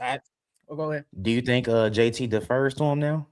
I believe I know you've been at least killing for now. Season. Yes, for now. Yes, I believe so. JT knows, he's I think he's a smart enough guy to realize he honestly doesn't probably think he's a top at least 4 player on the team right now. I'm gonna be honest. Probably because what I would guess right now, he's probably what 70% of health, maybe 80 at max. I don't think he's better than, say, the Derek Whites, a Braden Pritchard, a Jaylen Brown. Shit, you can argue a really good Vucevic. You can argue. I think he knows, like, because what was that quote that somebody said? They said Jayson Tatum knows when he comes back is Jaylen Brown's team. I believe that for now. I really do believe that right now. I'm excited though, man. Jayson Tatum hoops, man. We back. I'm freaking excited. What else you got? Dude, now this was a question that I seen online. Do you think that Dylan Harper being on the San Antonio Spurs has hurt his rookie of the year odds Yes. or chances? Yes. Bro. What is he? The fifth option? Six? That Fox, Wemby, Castle, Wemby, Vassell. Devin to an extent.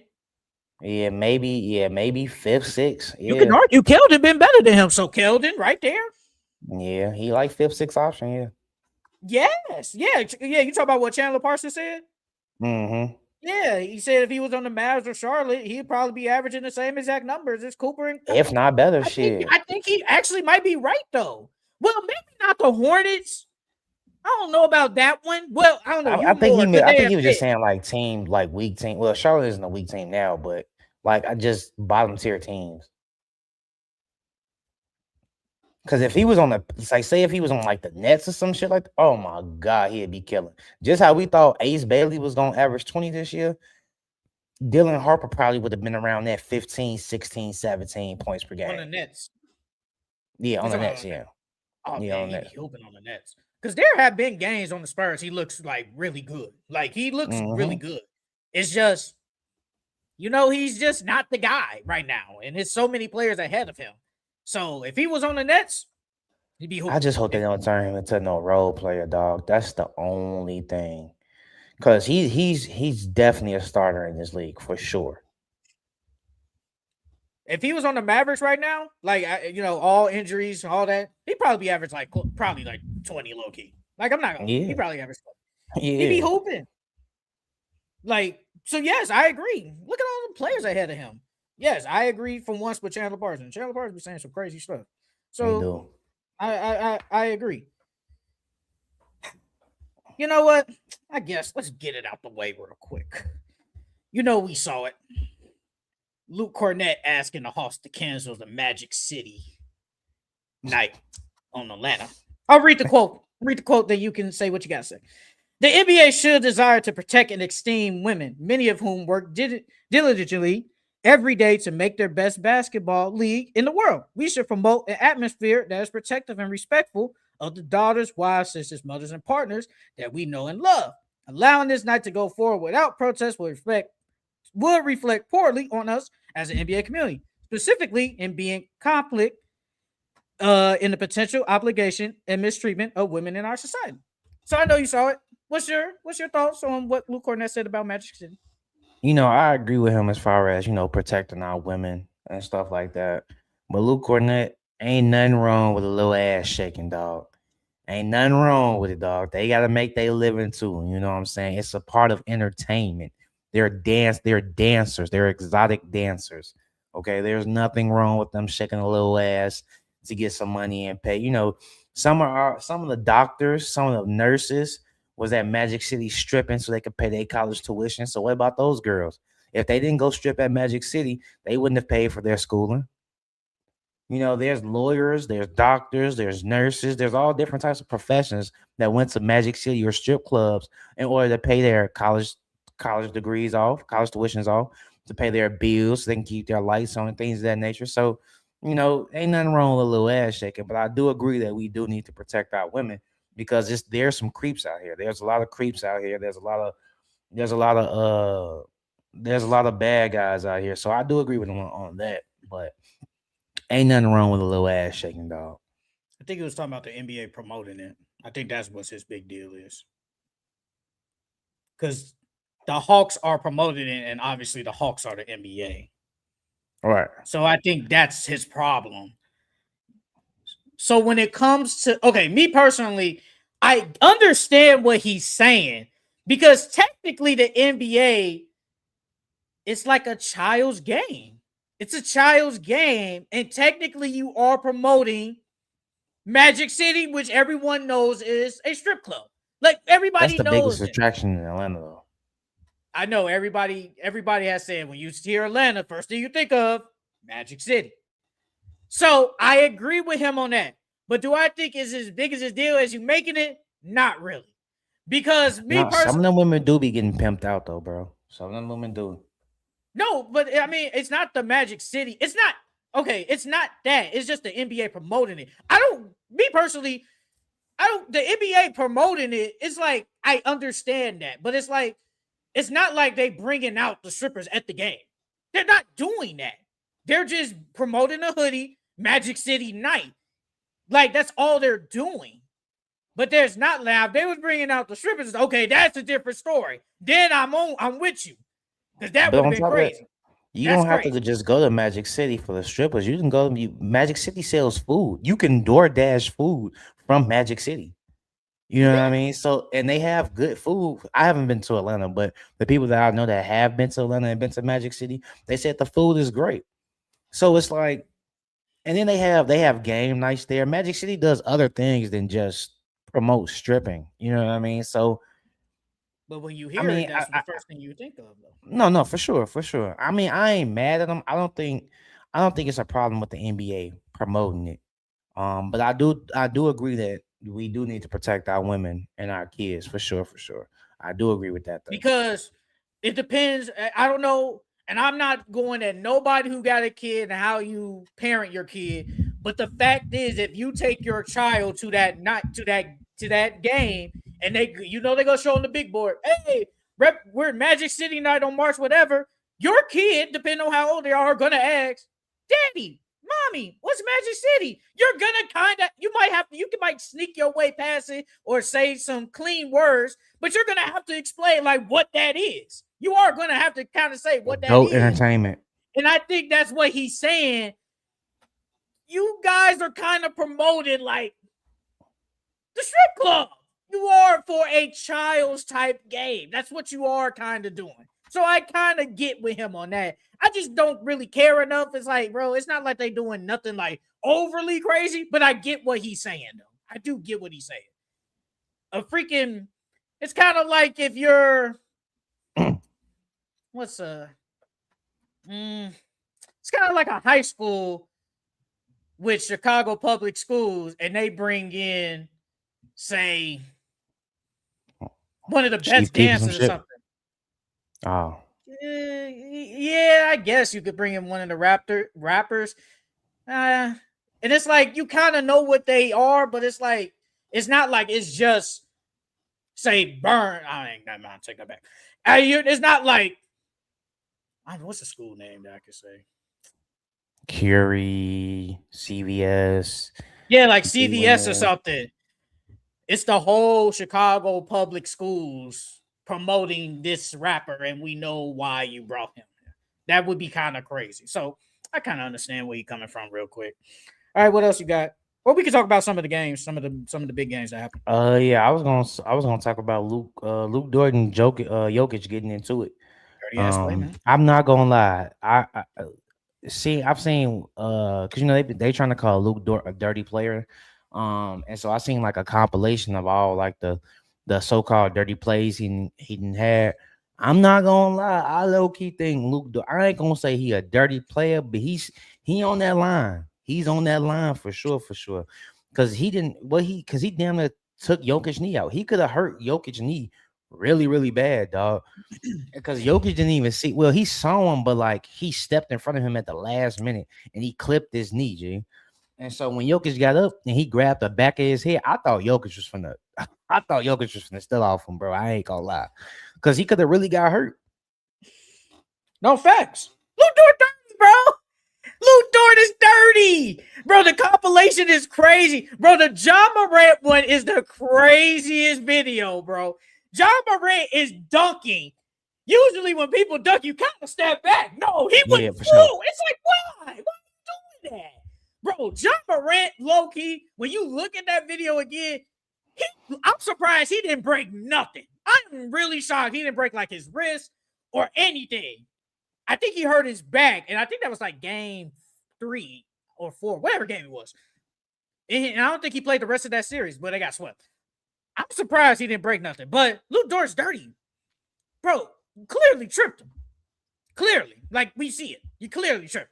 And then here go Mark Dagnall. I get it, bro. You gotta, it's your play. Yeah, you gotta defend your play. But come on now, brother. It's obvious. You kind of make it seem like long story short, he kind of make it seem like it wasn't that bad, but it's like, brother, it's that bad. See, the thing is, like, I've seen other players. What Luke Dort did, I've seen other players do before. I've done it myself, just so you can get that good defender off the ball handler. So I get what he was trying to do, but it's the way he did it. Bro, he did this. It's the way he did it. So yeah. Besides that, the game was pretty good, and they did it without SGA playing in overtime too. Mm-hmm. So that was good. That. Hey, now that I look, man, I don't know what the hell Philly was doing. You telling me Jared McCain couldn't get no tick? I think it's because of that injury, dog. To be honest with you, I think it's VJ. I think I blame VJ. If VJ wasn't so good, Jared McCain would get some playing time. That's what I think it is. But outside of that, Jamal Murray had a big game. He hit some. I know. Well, if you take away like 3 of them threes late in the game, like he hit some crazy threes late in that game. Take that away. You know, he played decent. Jokic had a good game. Bron had a decent game. Cam Johnson, man, he looks so bad. I don't know what's this over here, man. He looks scared or something. It's like he hesitates to shoot. Brother, you dare to shoot the ball. Like, what are you doing? But OKC, you know, they played good. SGA had 36. You know, Chet had 15. You know, it was a little team effort, but it was a good game. There was no battle of the MVPs that helped him in his MVP case. This isn't a game I necessarily want to talk about for real, but I just want to highlight on it. This is why I said Doc Rivers needed to get fired, bro. When the Bucks went against the Bulls, they were up on them going to the fourth, right? The Bulls went on a 27-0 run. Ain't no way as a coach you should let the Chicago Bulls go on a 27-0 run. First off, this is your hometown team. So you should be geeked to beat them in the first place. But the fact that you let them go on a 27-0 run as a coach, dog, you gotta go, man. You gotta go. That shit don't make no sense. They'll leave in the offseason. They'll get rid of him in the offseason. Actually, I'll just say this first.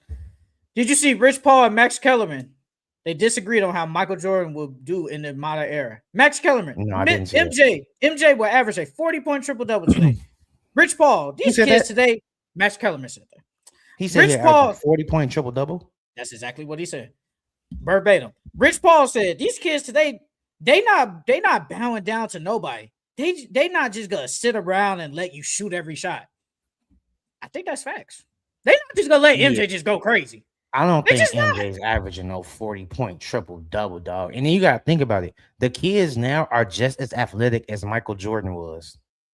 Michael Jordan was so good back in the day, because of his athleticism and his work ethic. So he was athletic, damn near more athletic, damn near than everybody. But if you put him in today's era, he's not even the most athletic in this era. So it's like everybody's, and then on top of that, these guys wasn't as big as they were. I mean, the guys now are bigger than what they were back in the day, like as far as height wise. They're taller than them. So MJ would have way more trouble. And these 7-footers are more athletic than the 7-footers that were when he played. And somebody said this, and I low-key agree with them. When I probably post, when I post this, man, them MJ people go, man, I hate them. Back in the day, though, MJ was like clearly the best player. Like he clearly was the best player. If you want to tell me he would be the best player, I wouldn't argue you. He won't clearly be the best player now, though. He wouldn't clear anybody. He just wouldn't. You just said it, bro. I'm not. Yes, will he be better in? Who knows? He ain't clearing in. Could he be better than Luka? Who knows? He ain't clearing Luka. He ain't clearing those dudes. He He's ain't just clearing not. Jokic. He's He not ain't clearing clearing. Wemby. He's not Yeah, clearing them. That's the yeah. thing. Back in the day, he was just clearly better than an IT, a Magic, a Larry back. This is in prime, a Karl Malone, a John Stockton. Who else I can name? Clyde Drex. He was clearly Dominic better than them. Wilkins. He's Yeah. not clearly better than the guys now. And I think that's the problem. Like, that's what Max Kelly was saying. Like, because you basically saying he averaged a 40-point triple double. You basically saying people in this generation suck. Because there's no way. First off, MJ didn't even fucking pass like that. So how's he gonna get 10 assists? How's he gonna get 10 assists, dog? You low-key disrespecting this era. You're basically saying, like, knowing this era, like, sucks. Now, I still do think MJ would average 30. I think he could still average 30 for sure. But just to say he would dominate like that, no way. And Because like all them guys he was jumping with, bro, when he goes to the hole and tries to dunk and jump, somebody's gonna be right there. Imagine him trying to dunk on Wemby, dunk on Klingon, dunk on Embiid, dunk on who else could I could think of? Jalen Duran. Like, it's guys that's gonna be able to jump with MJ. Nobody was really, bro. When MJ went to the hole and jumped, nobody was jumping with MJ for real. Like the ones that did, Patrick Ewing, Akeem Olajuwon, our big men are more athletic than them. Imagine MJ trying to jump with Dwight. Oh, prime Dwight. Ooh, that's what I'm saying. Like, you know how be in the TV shows when it's like the forces go at it and it's like that thunder that look. That's how it's gonna be with a Dwight prime Dwight block and an MJ dunk smack. Yeah, bro. So it's like, I think MJ would still dominate. I'm not gonna lie. I definitely do think MJ would still dominate in this era because of the spacing, and I think he'll have a better three ball because this era is predicated on the three. But like, let's not say he gonna average a 40-point triple double. That's insane, dog. That's insane. Hey man, I just like he was just better than them, and he's just not clearly better than the guys now. Like, and plus, they not just gonna let MJ just go crazy, bro. Like, we just saw Ant get double. Now he took a crazy shot, but he got double. They're gonna get that ball out your hands, brother. They're gonna do that. They're not just gonna let you just dominate. They're not gonna do that. You gonna pass that ball, brother. So, I wanted to say that real quick. What else you got? Knueppel is leading in the Rookie of the Year race right now. Do you agree or disagree? I agree, because remember I said I wouldn't be shocked if he wins. I think Con is gonna win. I think he is. And then on top of that, Cooper Flag missed so much time. So let's come back though. When? Well, they say he's questionable for. I think the rookie. I think he doesn't matter about games. Oh, for real? I don't think so. I don't think the rookie. I think for rookies it doesn't matter. Well, at least the Rookie of the Year. I don't think it's like a minimum. I think But he's supposed to, I saw that he's questionable. They play today. The Mavericks play tonight, I think. So that's tomorrow. Whatever. I think he's questionable for one of those games. So he might come back. They play tonight against the Magic, so he's questionable. If the only way Cooper can win now is if he goes like crazy to finish off the season. If he's just decent, he won't win. But Knueppel leading the race, I'm not shocked because he's been consistent. He hasn't really been hurt. He's amazing. I saw that they said he has the 50-40-90. He could be the first rookie ever to do that in the 50-40-90. Damn, for real? Yes, I saw that. The first rookie ever. Because let me see. Hey, it's crazy because, well, I'm gonna leave that for later. When we go into our surprises and disappointments. I'll leave that for later. Hold on, let me go to this. Let me go to this section, okay? Okay, right now he's shooting 48%. He's shooting 43 from three. Well, 86 free throw now. But at that point, when I saw the thing, yes, he was doing that. Okay. There's probably maybe one more thing, then we can go into like the games and stuff. Did you see the 5 NBA players under the most pressure approaching the playoffs?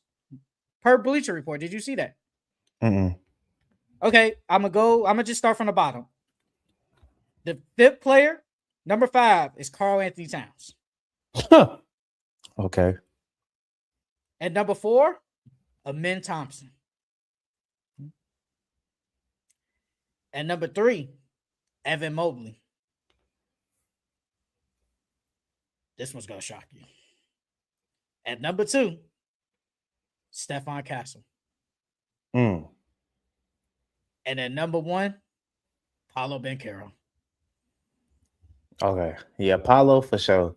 Castle, I either would have switched Castle with Wemby or Fox.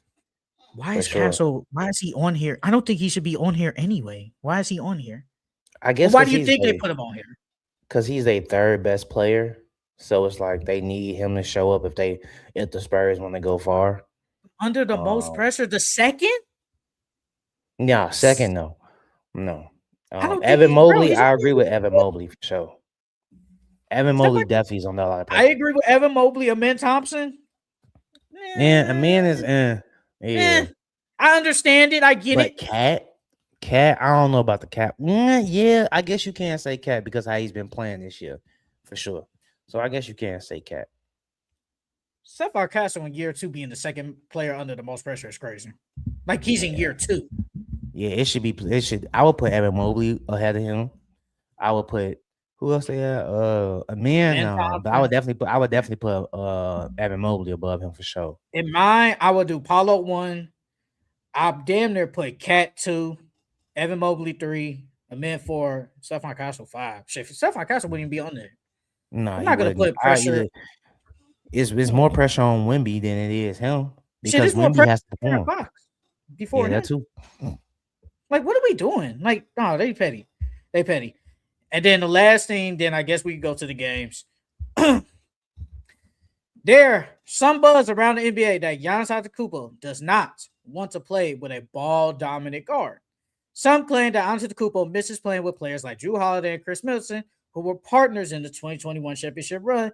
That's not to suggest he wants to get the band back together. Still, some suggest that Antetokounmpo doesn't want to play with a ball-dominant league guard, preferring to be the primary engine.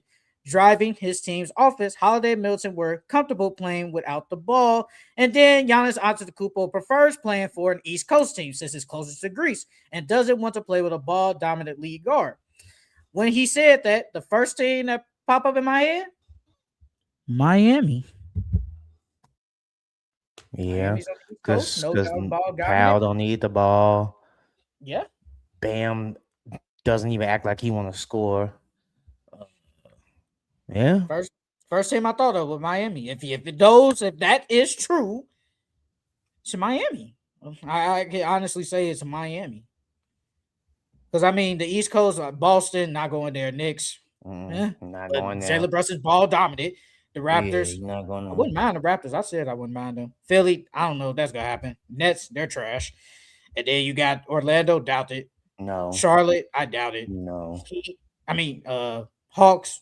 No. Could, but I doubt it. And then the Wizards, doubt it. So the only team I thought of was the Miami Heat. I mean, the Pacers. But he's not going to the Pacers. That's on they're not on the East Coast. I mean, they're in the Midwest. You might as well say Milwaukee if that's the case. You want to do that? Well, that's it. Like for regular, like not games wise, that's it. That's all I got. Then we can talk. We can talk about the games. Yeah, that's all I got. All right, man. So can we talk about how yesterday Cat was getting in foul trouble a lot and Chet Holmgren was looking amazing? Hey, boy, that boy Chet hit 6 threes. I think it was in like the first. Yeah, I want to say like the first 5 or 6 minutes, bro. He was smacking them. I think he had like they first like 11 points, bro. Well, not first 11, but 11 out of their first like 20 something points, bro. He looked really good. I give Chet a lot of credit. This is the Chet that they need. If they want to win a championship again this year, this is the Chet that they need. Because quote unquote Chet was supposed to be their second option. This is second option numbers. So no J-Dub. No J-Dub. But if they want to win a championship, Chet has to play like this then the rest of the year, including the playoffs. Yeah, and nobody really on the they was giving Shea some crazy calls though. I ain't gonna lie. Mike Brown went crazy. he was going crazy because they was getting Shea a lot of fouls. I mean, you're a foul merchant though. it's just like the James Harden era when James Harden was going through the hole and they was smacking his arms and stuff like that. Like, I can't get mad at Shea because it's a part of the game, G. Like, if you can get the refs to call fouls, bro, that's a part of the game. I'm not mad at you, bro, because it's on the refs to call it or not calling, and they calling it. So I can't really get mad at Shea. But I think it's when they don't do it on the other end. Be consistent. They're not consistent. Like that, I think that's the problem some people have. Like, if you're gonna do that, just be consistent on the other end. And he only shot 7 free throws. But it was they making it seem like he shot like 20. Which has happened before. It has happened. He's definitely shot 20 free throws. But it's just the fact that how you don't call this foul and this is, but then he just comes down and just leans towards the guy and then you call it. It's like, be serious. That's the thing that's the problem people have. Jalen Brunson shot 6 free throws. Shea shot 7. So it's like, come on now. And then how many free throws did they shoot together as a team? 5, 7, 10, 16, 20, 18. No, 22. The Thunder shot 42 and the Knicks shot 35. Free throws? Oops, wrong one. My bad. Knicks shot 22 and the Thunder shot 25. So it's they shot 3 more free throws. Like, come on, G. It's not that bad, G. It's not that bad. Hey man, Shea was getting on James Harden for the same thing. Yes, and I agree with that. The problem with James Harden. Or what about when D Wade was doing it? Nobody said nothing about when D Wade was doing it. D Wade was literally jumping into people. It wasn't bad as what James Harden was doing. I'm not gonna cap. James Harden was literally driving to the hole, which is smart. I give him his credit. He'll lean his arms out, so you gotta hit him.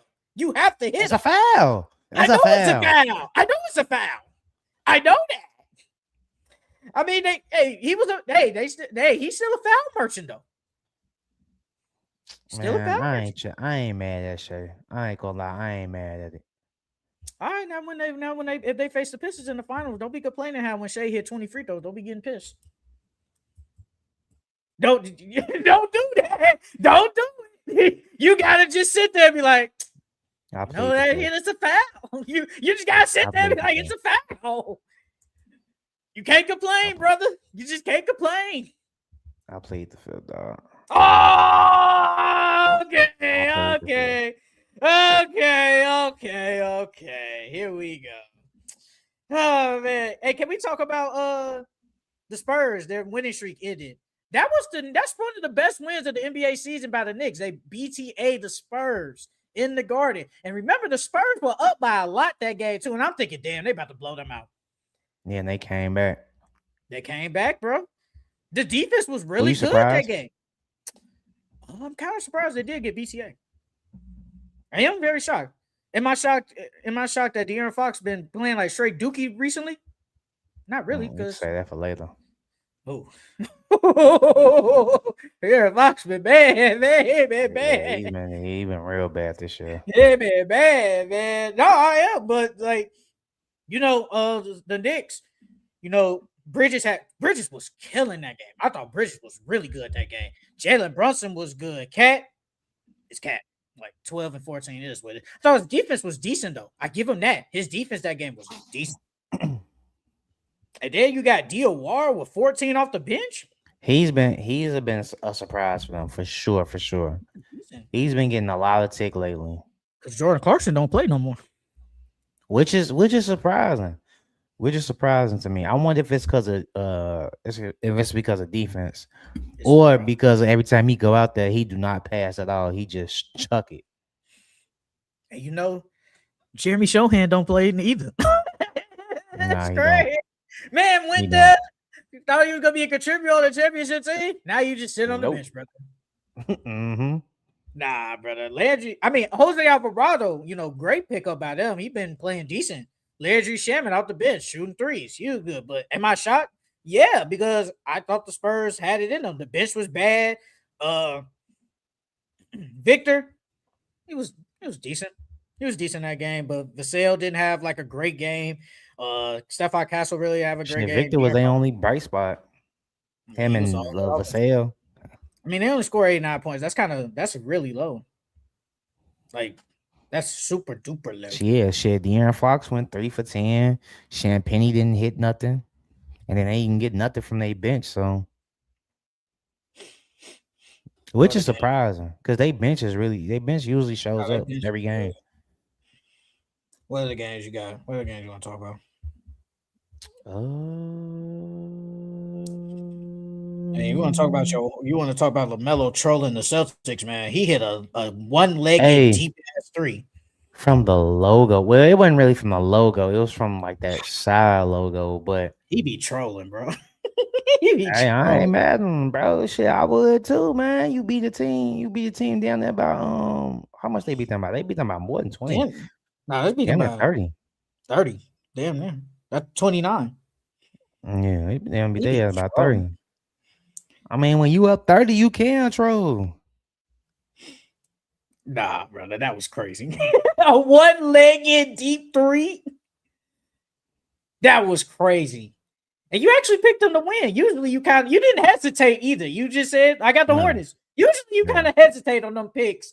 Then you pick the other team and then they'll win. Then you be like, damn. I got faith in mine. This is the Hornets that I thought I would have got from the beginning of the season.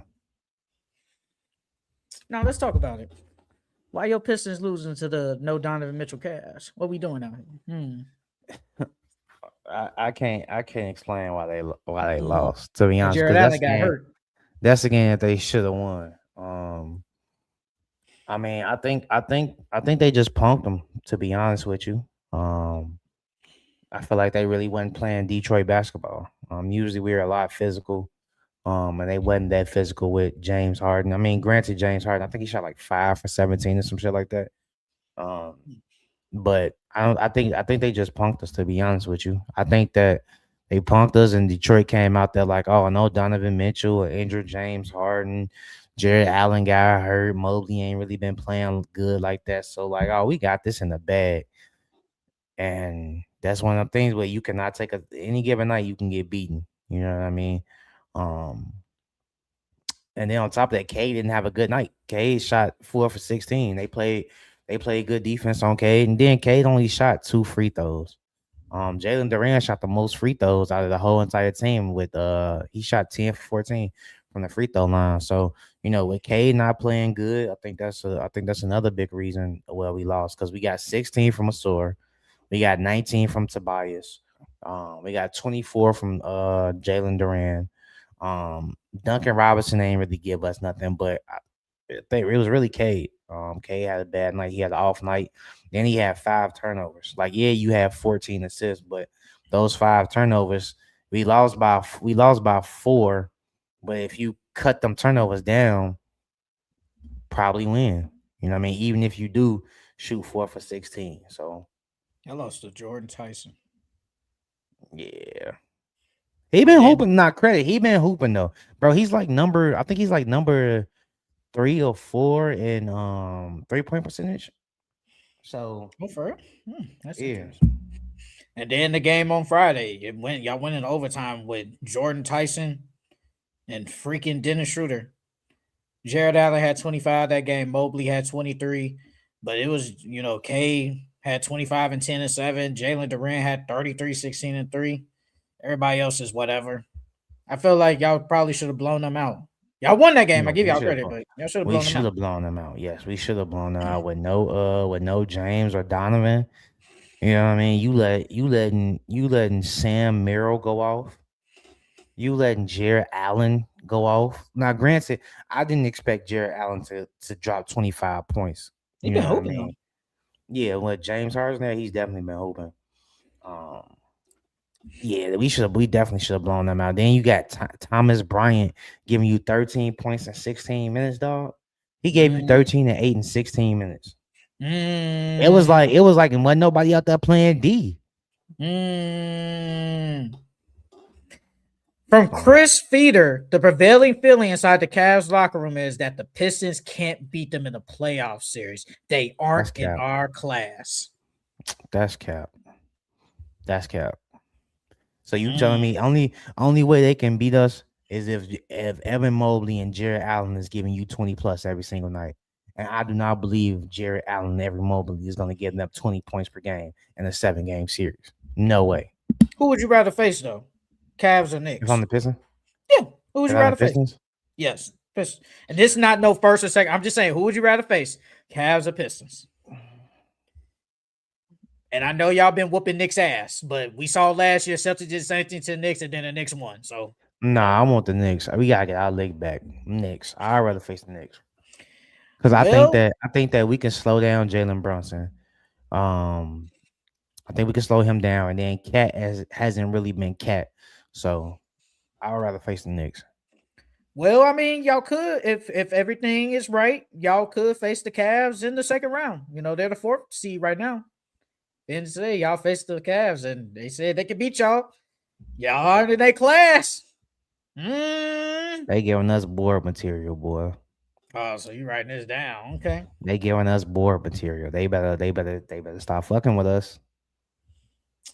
I mean, they did just beat y'all, and I'm just saying. It don't matter. They better stop fucking with us. What other game I want to talk about? It wasn't really Timber that many good Nuggets games game. this week. That Nuggets and OKC game. Timberwolves. Oh, Timberwolves and Nuggets. Uh, I mean, it was a good game. I was kind of shocked that the Timberwolves won that game. And I why? do. Are we? Should we? I just felt like Nuggets at home. You know, Jokic kind of had a big game, and I don't think nobody. And like this was a game. Anthony Edwards, he had like a bad game. Like this is kind of a Yeah. game you take I mean, advantage. he shot 9 for 19. That ain't too bad. 21 points. I mean, DiVincenzo, he played decent, 17. Jay McDaniels, you know, he had a decent game, but it was the bench. Naj Reed, 11. Bones Highland with 18. No, Io, 9. You know, what's his name? Chris Finch, he rolling with an 8-man rotation right now because, well, these are the 8 best players. But Yeah. I'm kind of shocked. And Cam Johnson has been terrible. They're still missing Aaron Gordon and Peyton Watson. And I do want to ask, should we be worried about the Denver Nuggets? Because, like, those No. are 2 good games. Like, you know, back-to-back the Timberwolves and Thunder, and they No. have lost those games. Should we worry No. about the Denver Nuggets? Fully healthy. The Denver Nuggets are gonna be one of you do not want to see the Denver Nuggets. Because like you just said, Peyton Watson, who's damn near their best defender, he's been hurt. He's supposed to be coming back soon though. Yeah. He's been hurt. And then Aaron Gordon, he's supposed to be coming back soon too. He's coming back He's been Friday. hurt. And then you gotta think about it, the games that they've lost to the OKC and to the Timberwolves, they were close games. If you have Aaron Gordon and Peyton Watson, they win those games. This is why I chose them to win the championship, because they so deep. Even with Cam Johnson playing as bad as he's been playing, they still been in with the best teams in the league. They've been in close games. You know what I mean? So I'm not worried about him. I'm not worried about him at all. Is Aaron Gordon the second most important player on the team? Yes. Second. Okay. Yes. Because I was thinking that he's because I their think he top might be. defender. He's a top defender, and then on top of that, his 3-point shot has gotten way better. I say it's Jokic, Aaron, Jamal, and then whoever else you want to put, and then Cam, because they You need said Cam to shoot the ball well. he does. He needs to shoot that ball like really good because I don't know what's going on with him. You say you wanted to talk about De'Aaron Fox. What was you gonna say about him? He been garbage. No, we could say that's for the surprises and disappointments. I got you. I'm seeing So, what other games. I know the Rockets and the Heat played, and they was we talking gotta shit talk to about each other. We gotta talk about Ant's 41-point game, dog. I'll talk about That 41-point game. That 41-point game is why I think Ant next year is gonna be in the running for MVP. Cause like, bro, watching that, even though it was against the Memphis Grizzlies, you know what I'm saying? Yeah, they suck right now, but it was the way he was scoring them points. It was the turnaround. It was the turnaround phase. It was the shooting over double teams. It was the hitting the contested deep threes. Like and then on top of that, he had 5 steals. Like Ant low key. I don't know why, but performances like that shows why you can be the face of the league. It shows why you can be in MVP conversations. And so next year, I think Ant's gonna get the league hell because he's only 23, 24. You know what I mean? So he's not even in his prime yet, and he's doing all these things. So next year he's gonna get better for sure, for He's sure. turning 25 this summer. Yeah. So next year he's gonna get way better. Well, I ain't gonna say way better, but he's gonna add something else to his bag and to his game, and he's gonna get better. What is it gonna be like? I know you say all that, but it's like let's just say he wins a ring. It's just like, bro, the spotlight's on you. The spotlight's already down there on you, and you ain't done nothing. Now Mhm. the spotlight is on you. I think he's built for it, bro. I think he wants the spotlight on him, bro. That's why I don't get why he don't want to be the face of the league. That's why it's like, bro, you like the spotlight, you like being in the spotlight. Just accept it, dog. I don't think he likes being in the spotlight. I think he just likes to I hoop. can't tell. I can't tell because the way he talked to the media, how he interacts with the media, Maybe and that's all just how different he types of, talks. and then how Maybe he that's just interacts how he with the talks. fans at the game. Like, bro, you can't say you don't want the spotlight and you talking shit on the sideline to the fans and shit. I don't. You know you What? you Maybe can't that's you how he can't say because talks, you though. know you're gonna be looked at the entire time. So you're doing that purposely. So it's like I can't say you don't What if like the that's just spotlight how he because if you talks, didn't, though? you wouldn't did some of the stuff that you did. What if that's just how he is, though? What if how he talks is like how he really talks?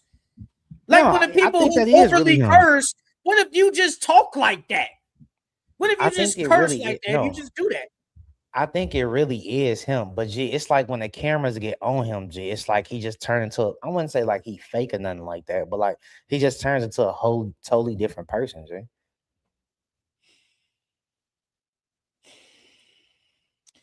I don't think he Hey, wants. I think side he wants note, Kevin. I was watching Gil's Arena, right? And they were saying this is not even about Ant like that. This is about the Lakers. Gil was saying that he doesn't think that the Lakers should sign back Austin Reaves. He thinks that well, like if they sign him, they shouldn't give him the max. That's what he said. They shouldn't give him the max. They should sign him for like a 4 year, 175, 180 or something like that. Like and then after that let LeBron walk uh uh and then go try to get another max player with LeBron going. Now, do you think that the Lakers should give Austin Reeves the max or they should just let him walk? Give him the max. But if they give him the max, they ain't gonna be able to get another player. Who else you gonna find? Who else, especially with the bird rights, who else are you gonna find that's putting up the production that Austin Reed was as the second option on the market? I don't know the free agency class off my top of the head, but if Yeah, I I don't had need to that's guess, what I'm trying to say. Yeah. I just don't think the free agent class this summer, is gonna no one's close to Austin Reeves as the second option. I just don't believe that.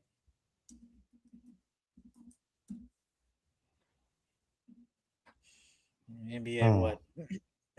No, I'm looking up the free agents. Well, uh,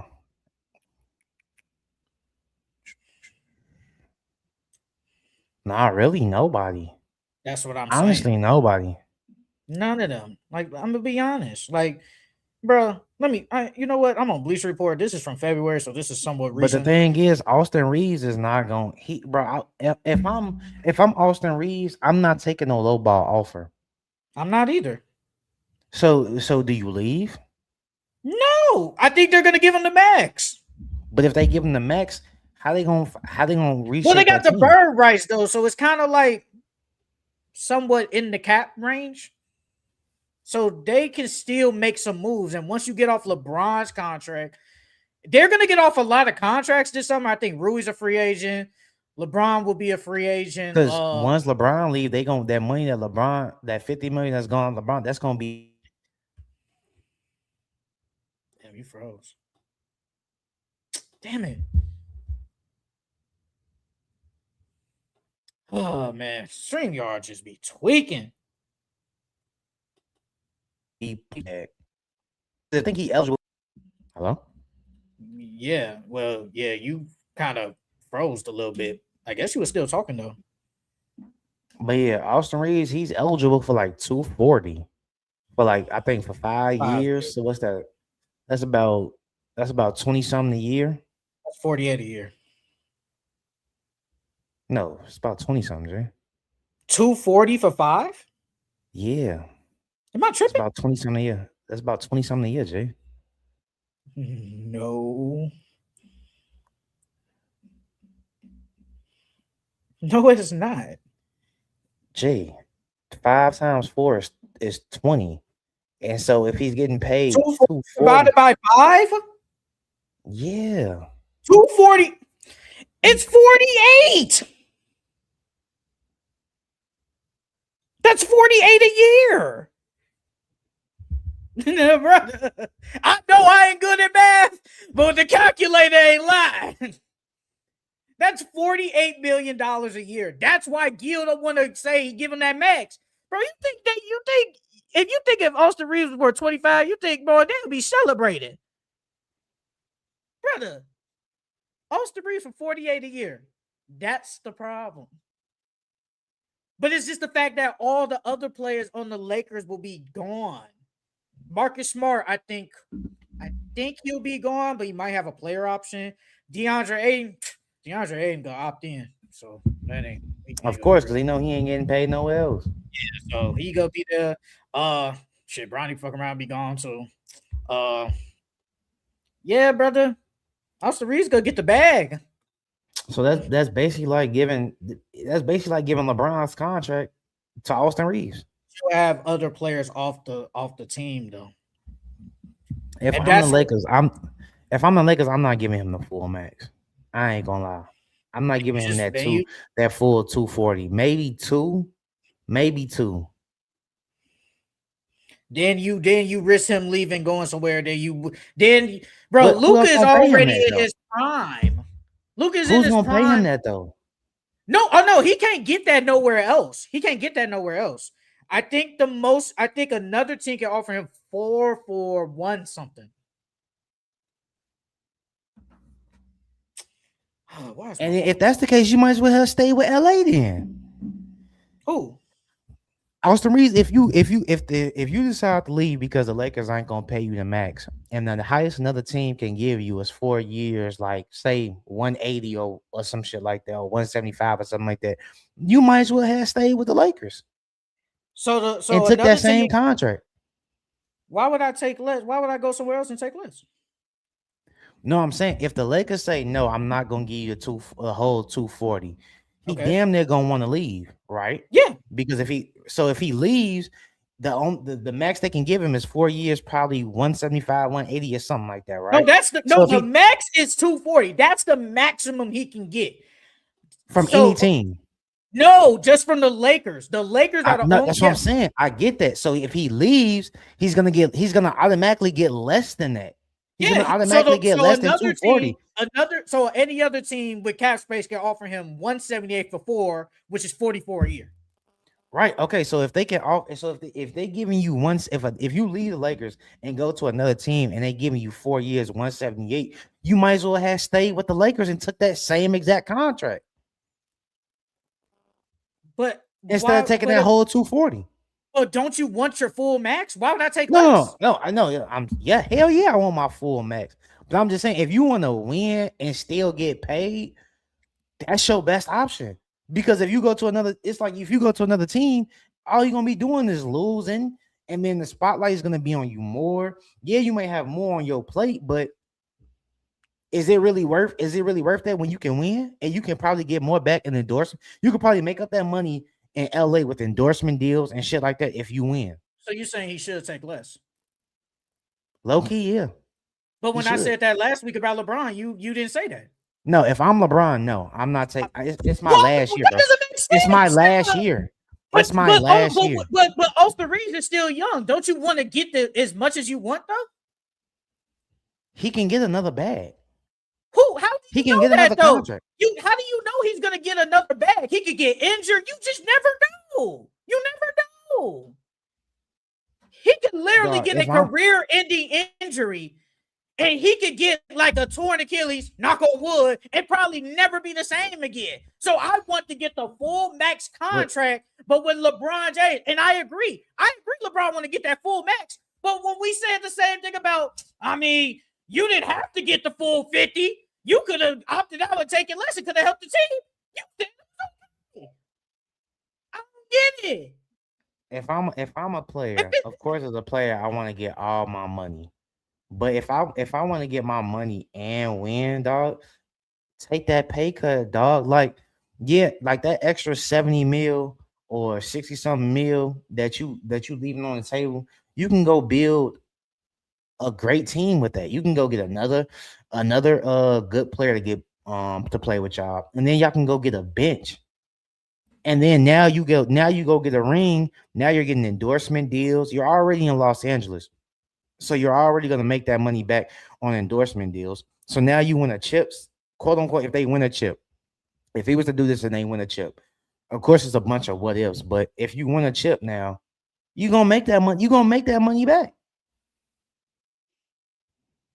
But when you come from an undrafted player like Austin Reaves who have to fight for it, you trying to get as much as you can, brother.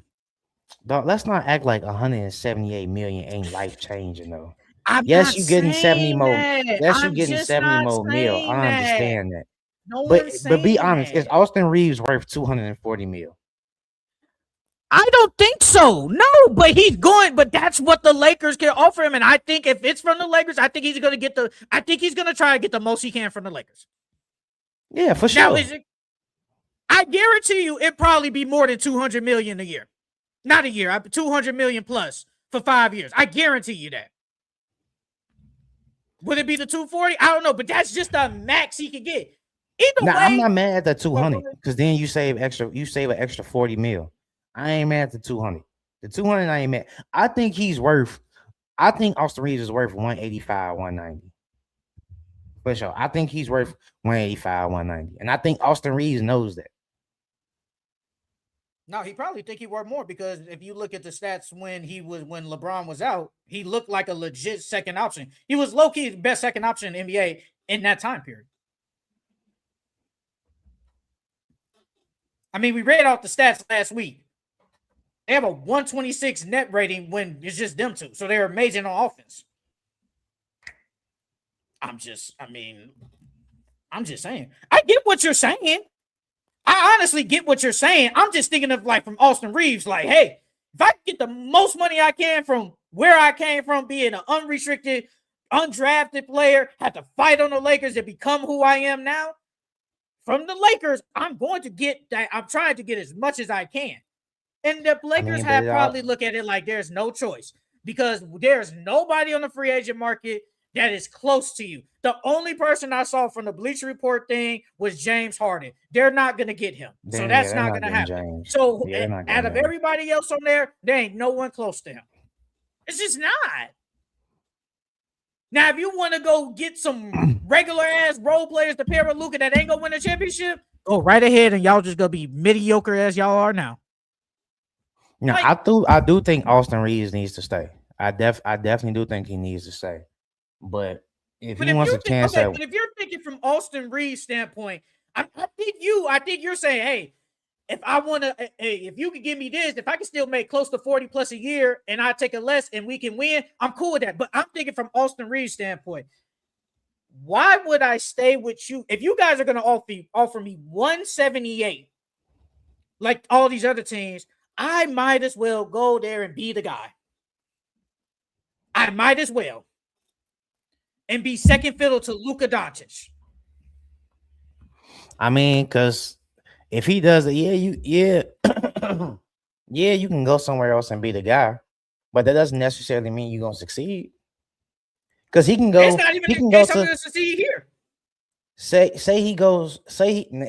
a more likely chance that you succeed with the Lakers than you do any other place because you're a second option with the Lakers and Luka is taking most of that weight off you.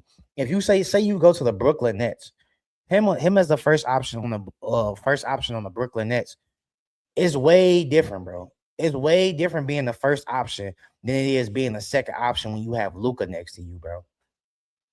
So that just because we seen him without LeBron and we see him without Luka and things of that nature, but a full 82 as the first option, we might not see the same Austin Reaves we've seen. We might see a now. Granted, he could. That's what I'm saying. He could play better, but he could play worse. That's the thing you have to. That's the thing. Like for instance, Mikal Bridges.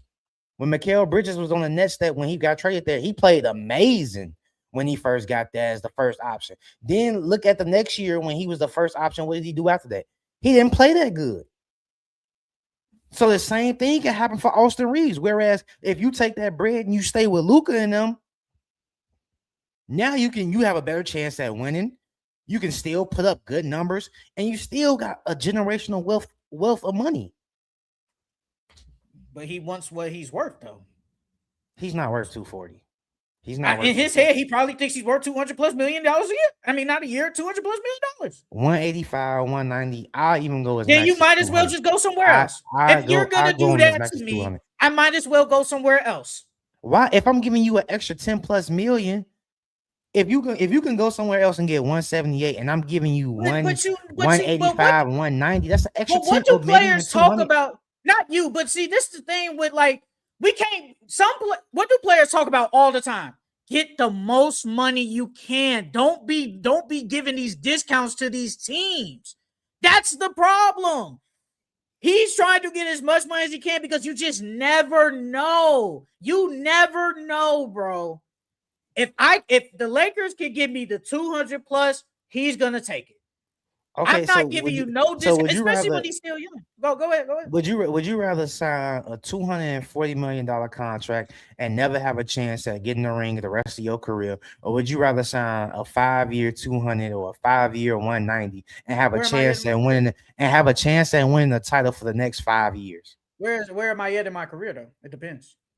I'm talking about right now. You're Austin Reaves right now. Would you rather if this was you and you're at the same point Austin Reaves is at right now? Would you rather sign the 240 and never have a chance at winning the championship? Because if they sign the 240, they're not going to have a chance to build that roster. They just not. So would you rather do that, or would you rather take a 5-year 200, 5-year 190, and have a chance at building a roster and win the championship? I'd rather take as much money as I can if I'm Austin Reaves in my career. And the thing is, I don't think Austin Reaves is like so you saying fuck winning then? So you gonna sign that 240 and say fuck winning? I mean, yeah, but there's a chance that the Lakers can still build out the roster though. They can still do it because when him and Luka went. Yeah, Luka took a pay cut, but he gonna be eating up most of the money on their books. What? Hold on. Let me wait before I say anything. Luke Kennard is only making 11. Maxi Kleber will be a free agent. You can get rid of Dalton Connect. Jake LaBravia ain't making nothing. Marcus Smart, he could be gone. All these players will be gone. You can fill out the roster to make it better. How much in cap space if all those players were to go?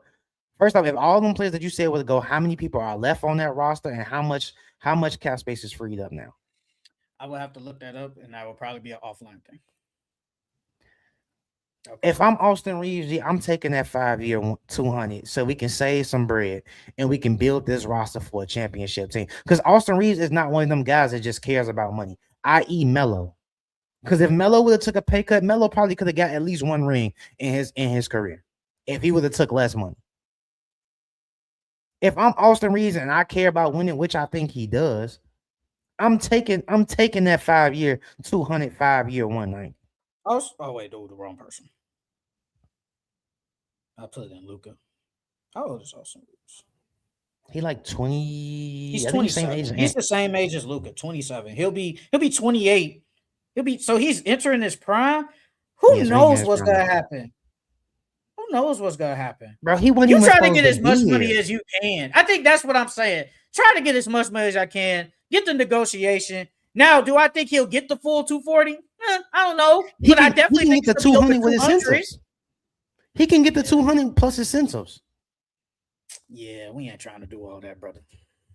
What you mean? So he can still get the 240 if he wants, but he can get the 200 guarantee and then get the 40 for incentives. Yeah, and we know how that works. That should be like you got to make an All NBA. You got to win the MVP. You got to go to the finals. You got to make it to the come on, bro. How that they do that on purpose because majority of the time it's hard to get that. It's hard to get that. So I'm just saying, I think if I'm Austin Reaves, I tried to get the most money as I can from the Los Angeles Lakers. And I think that's what he's going to try to do. I will be very shocked if he signs, say, a 5-year 185. Because if that's the case, I might as well just go to another team because you're damn near lowballing me. You're not giving me what I'm worth. Yeah, but You're then just your not. career might not be the same. That's fine. He You gets could the money and potentially then he plays. do good, but you could also potentially do bad. And then if you do bad, you're not gonna get a second big contract. And then if he does good, he'll just get another big contract. I mean, it's a But bunch of what ifs. It is a yeah, bunch it's of a what bunch ifs. of what if. But if you go that route, I feel like if you go that route of leaving and going to another team, the chances of you playing bad and not getting another bag or not a big as a bag is greater than if you stay with the Lakers. Because if you stay with the Lakers, I still think that he would do good, if not put up the same numbers, if not better. Whereas if you go to the Nets or some or a weak team, your numbers might not be as the same. They might not be as efficient. You might struggle more than you would have if you would struggle on the Lakers. And now you get lowball when it comes to contract negotiations. I mean, I agree. But that's what another team would think of me. I'm all right, been with your organization. You should value me more. You're not valuing me more though. Like, I mean, if I'm giving you an extra 10 million in an own team, if another team can only offer you 178, and I'm giving you an extra 10 million, damn near, how am I not valuing you? You're not valuing me as much, brother. That you're not. Like, be serious. That's like saying if you work at a job, the other job pays you 25, but then your job say, "Hey, we'll up your pay to $3 an extra hour." Be serious. You're not valuing me as much if I've been with this team for damn near 8 years. And you know that. So don't do that. You know they're not valuing you as much. Don't do that. It's not the same. It's not. You are not valuing me as the same. I've been a key part to the Lakers. No, if I say I'm at a job and I'm making $20 an hour, right? And another job comes to me and offer me 25, and my job rebuttals and say, an hour? Yeah, but I go back to my job and tell them, hey, they offering me 25, and they be like, okay, well, we'll give you 23. I would think it all depends on my situation, because if I'm closer to home, say the other job is farther away. So, but the job I'm at right now, they're giving me 23, but I'm closer to home. I don't get the same perks that I do or the same freedom that I do at the other company.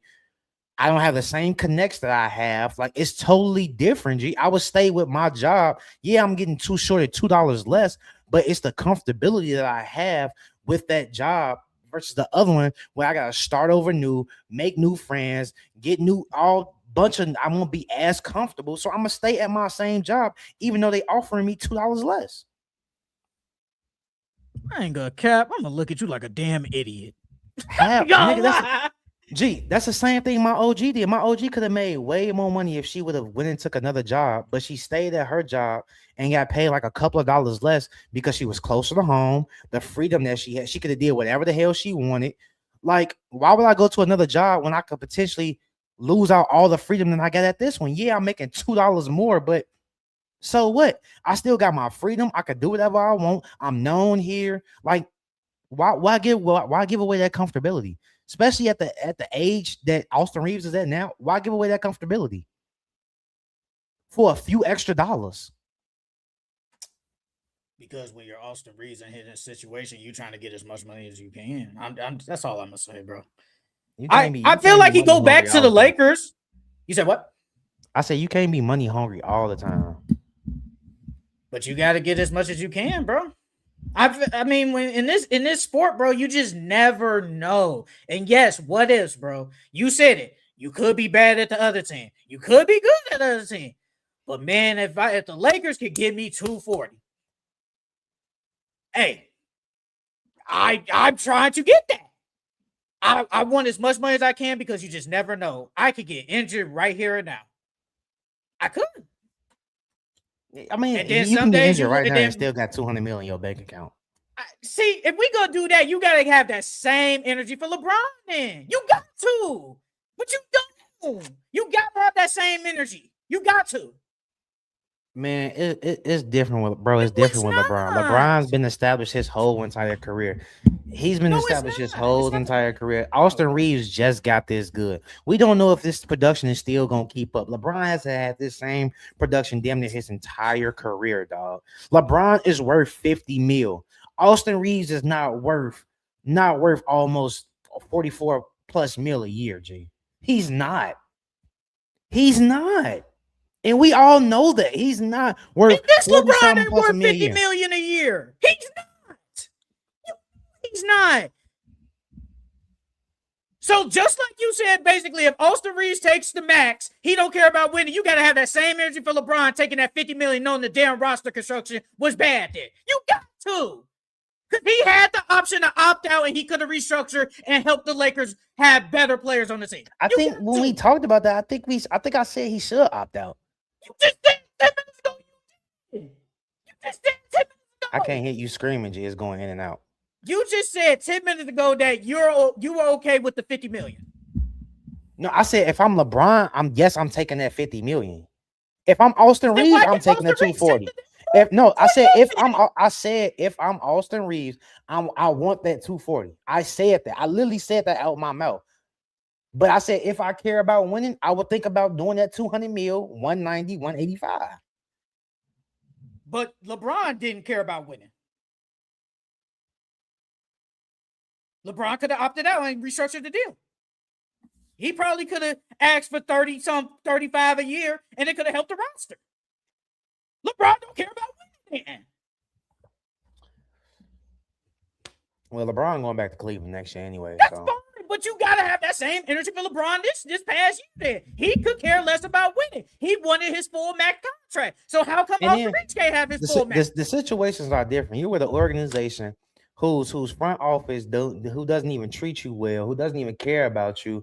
You know what I mean? That hasn't even tried to help. The only time they tried to help LeBron win a championship was in that bubble when they constructed that big team. Other than that, that was the only time that they actually tried to help LeBron James win. Other than that, they have not tried to help LeBron. So why would I care about an organization who ain't really trying to help me win? Who don't even really care about me? I think the Lakers care about Austin Reaves for sure. I think they like Austin Reaves more. But you see they try to discredit LeBron that he does for them. Like he didn't bring Luka there. Like he didn't bring AD up. So why would I care about taking a pay cut for y'all when y'all don't get no fuck about me? So at that time when you opted in, you could care less about winning. Y'all care less about me? That's fine. But do you care about? I got y'all Luka. I built y'all future for y'all. That's cool. So you are saying LeBron James this past summer did not care about winning. I built y'all. If I didn't care about this organization, I didn't care about winning. I got Luka here for y'all. You're not answering the question. So give me my 50 mil.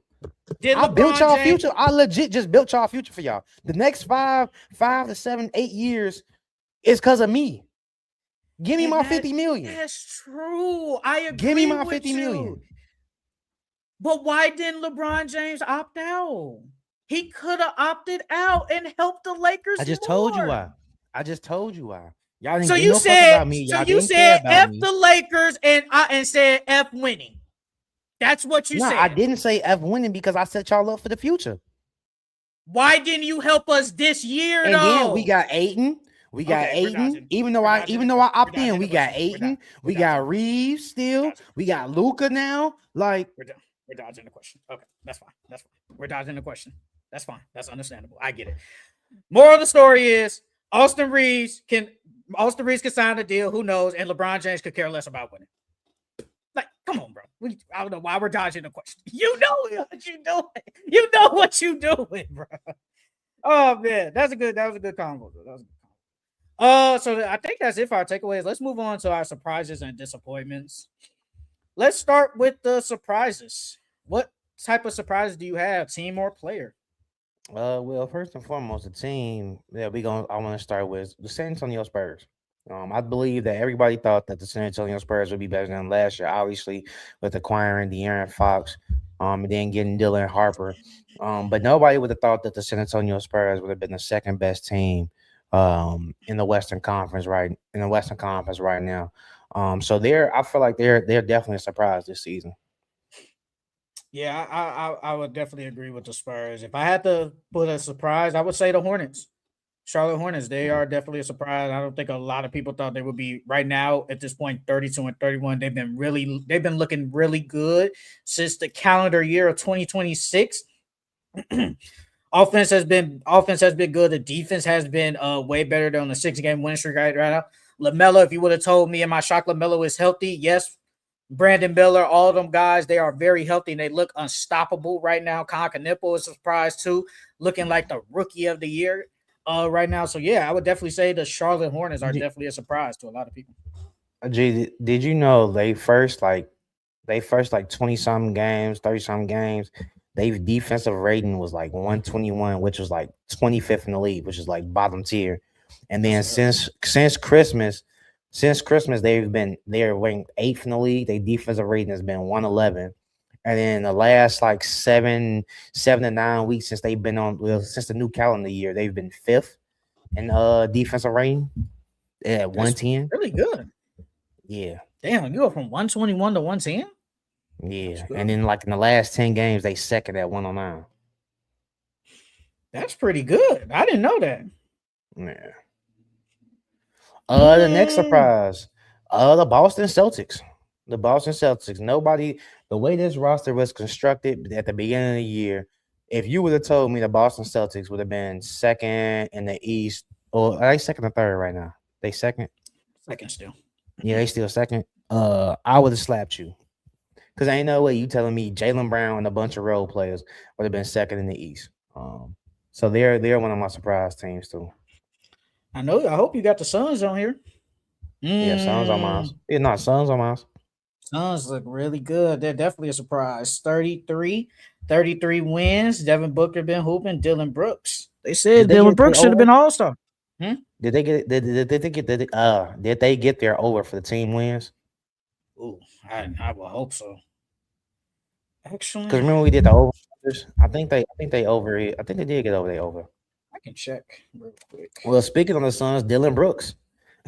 Dylan Brooks has definitely been a surprising player this year. Granted, Jalen Green got hurt, so he had to take a step up offensively, but from going from a 14 point per game average for a career to 20 points this year.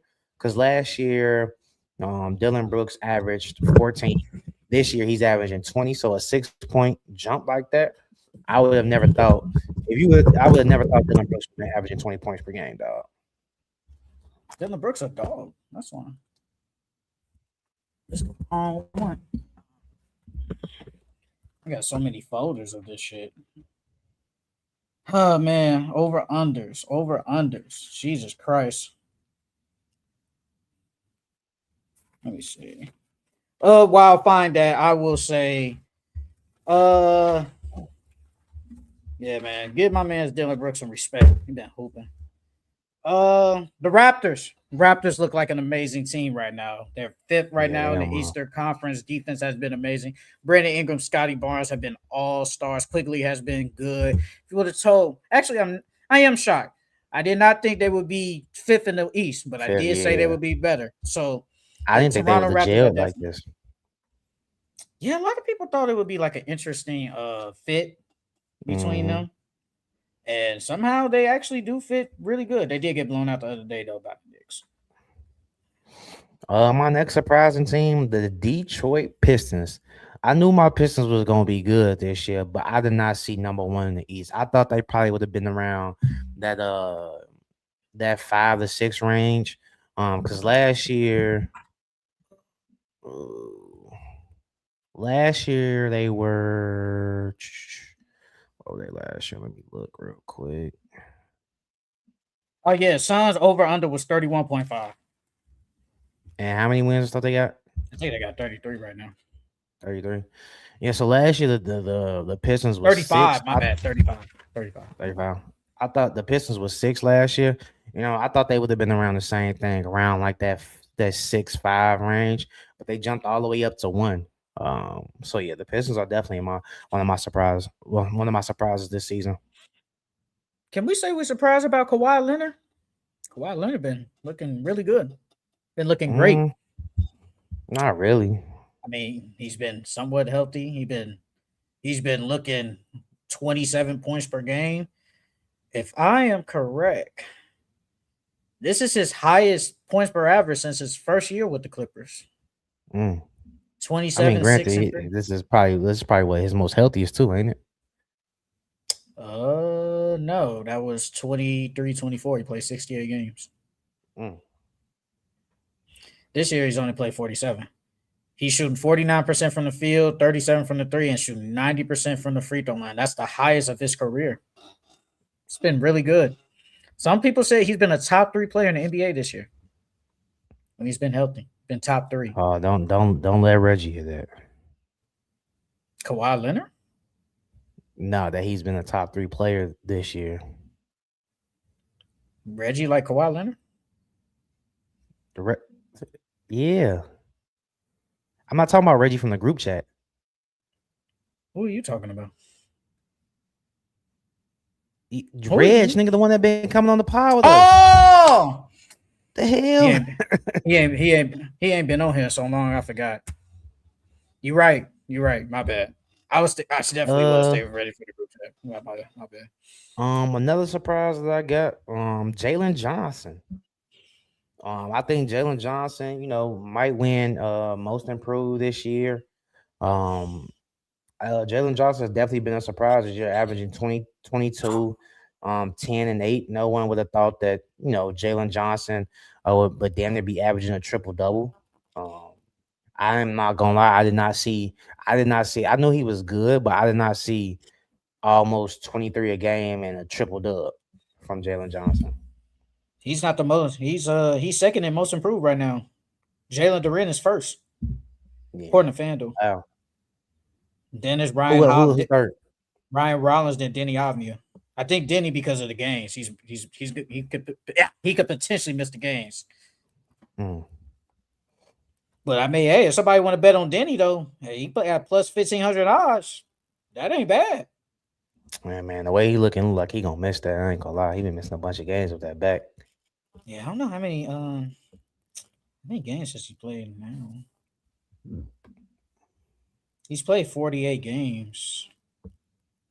And the Blazers are 30 and 33. So 63. So you say he played 48?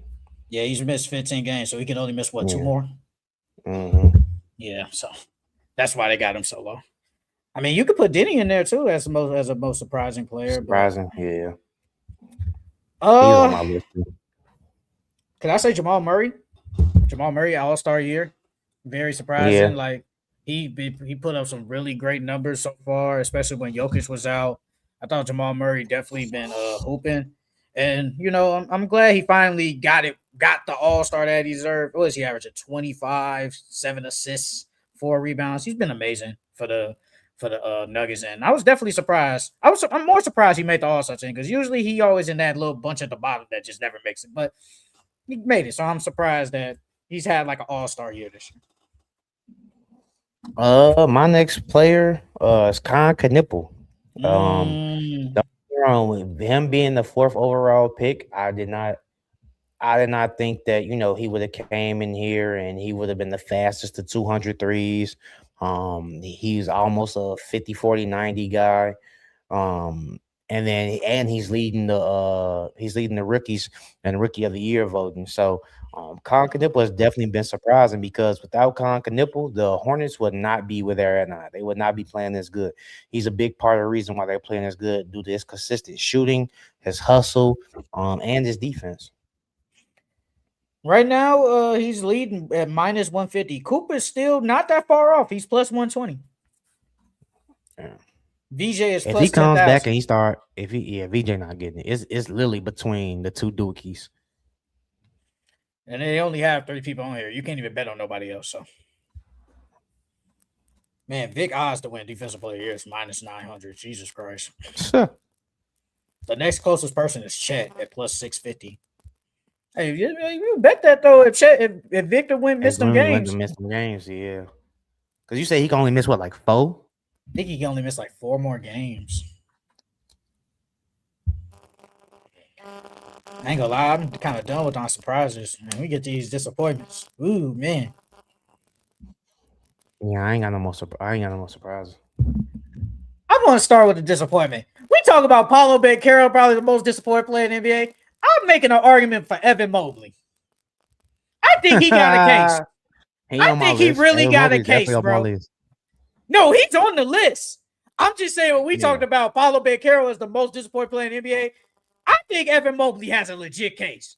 I really think he does, bro. I don't know, cause Paulo's a number one option though. Evan Mobley not their number one option. But the thing is, bro, I feel like, bro, Mobley is in year 5. We've been waiting on the Mobley 2010 for the last like 3 years. 3 years, yeah, for the last 3 years. We've seen the KG comps and the freaking Chris Bosh comps. He hasn't played nowhere near like them. If you want to say last year when he won Defensive Player of the Year, he hasn't played nowhere near like them dudes. And even then, he didn't play like that. Play like them last year when he won the DPOI. I think he got a case, bro. I know we said Paulo, and Paulo definitely should be up there. But I think we forgetting about Evan Mobley, bro. Like, because when I look at it, bro, he's only giving you 17 points per game. He's better than that. Like, Numbers he are is. down. He's better. Huh? I said, and his numbers are down. All his numbers are down. Across the board. Bro, last year he shot 37 from 3. He's shooting 31 now. It's a big drop. Yeah. From last year. Evan Mobley definitely is a disappointment. I'm not gonna lie. He deserves to be up there. Well, we already talked about Paulo, so I ain't gonna mention Paulo. The Magic themselves have been disappointing this year. We thought the Magic, with acquiring Desmond Bane, that they were going to be better offensively. They really haven't been that good offensively. And then defensively, they've regressed. So yeah, the Magic has definitely been a disappointment this year. They should be better. I mean, they played better recently, but they definitely should not be playing. You saw that video when Paulo Banchero said they don't make adjustments at halftime. He called out Jamal Mosley. What? For real? No, I did not see that. I did not see that. If I can find it. See, that's what I told Jamal Mosley has got to go. How you a coach and you ain't making no adjustments at halftime? Let me see if I can find it. Let me see. Ain't no way you a coach in the NBA and you ain't making no adjustments at halftime, dog. So you basically just going out there doing the same shit. Hold on. Okay. Here it is. Hold on.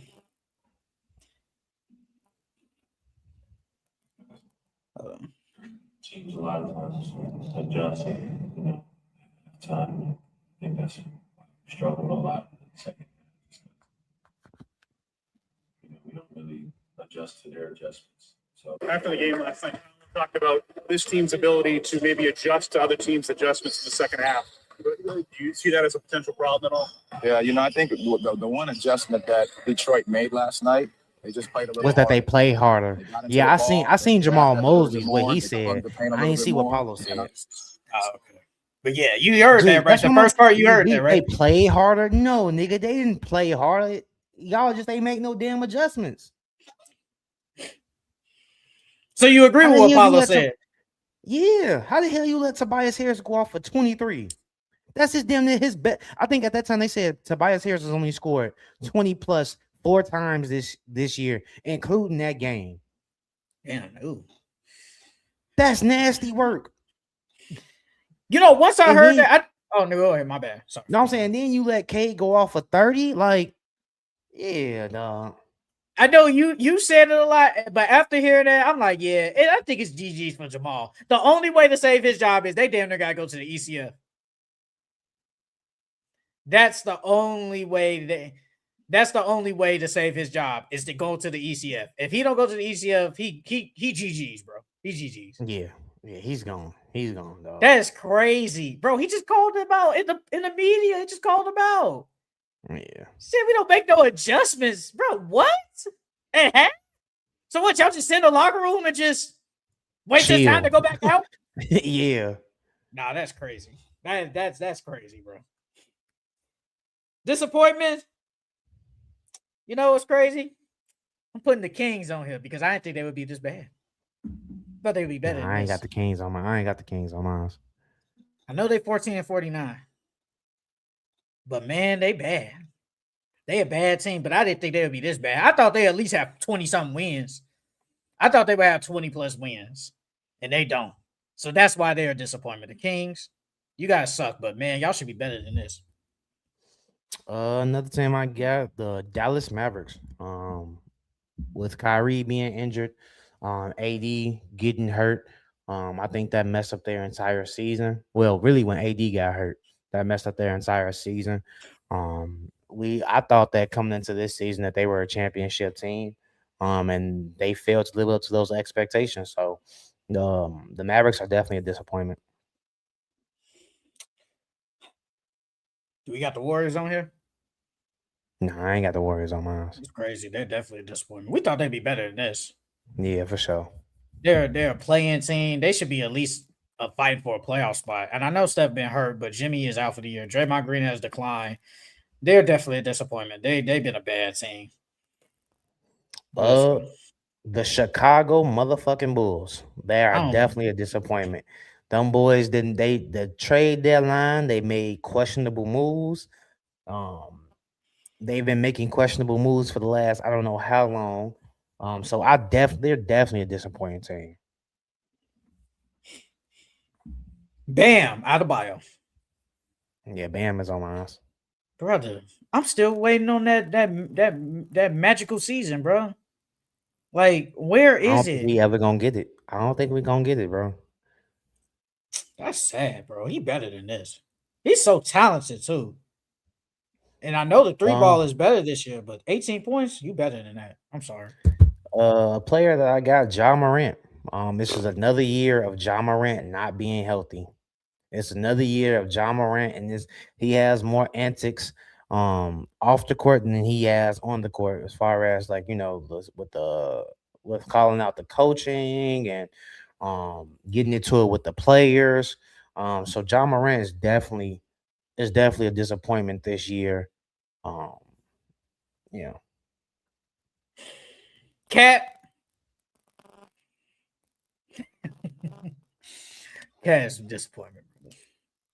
Cat is Bodega Cat. Ain't no damn Bodega Cat no more. You thought he'd be better when he proposed when he's engaged to Jordan Woods. Nope. He's been bad, man. I mean, but I blame Mike Brown. I ain't gonna lie. I low-key blame Mike Brown. What did somebody say? What if Cat is not the big Mike Brown wants though? I think that's exactly what it is.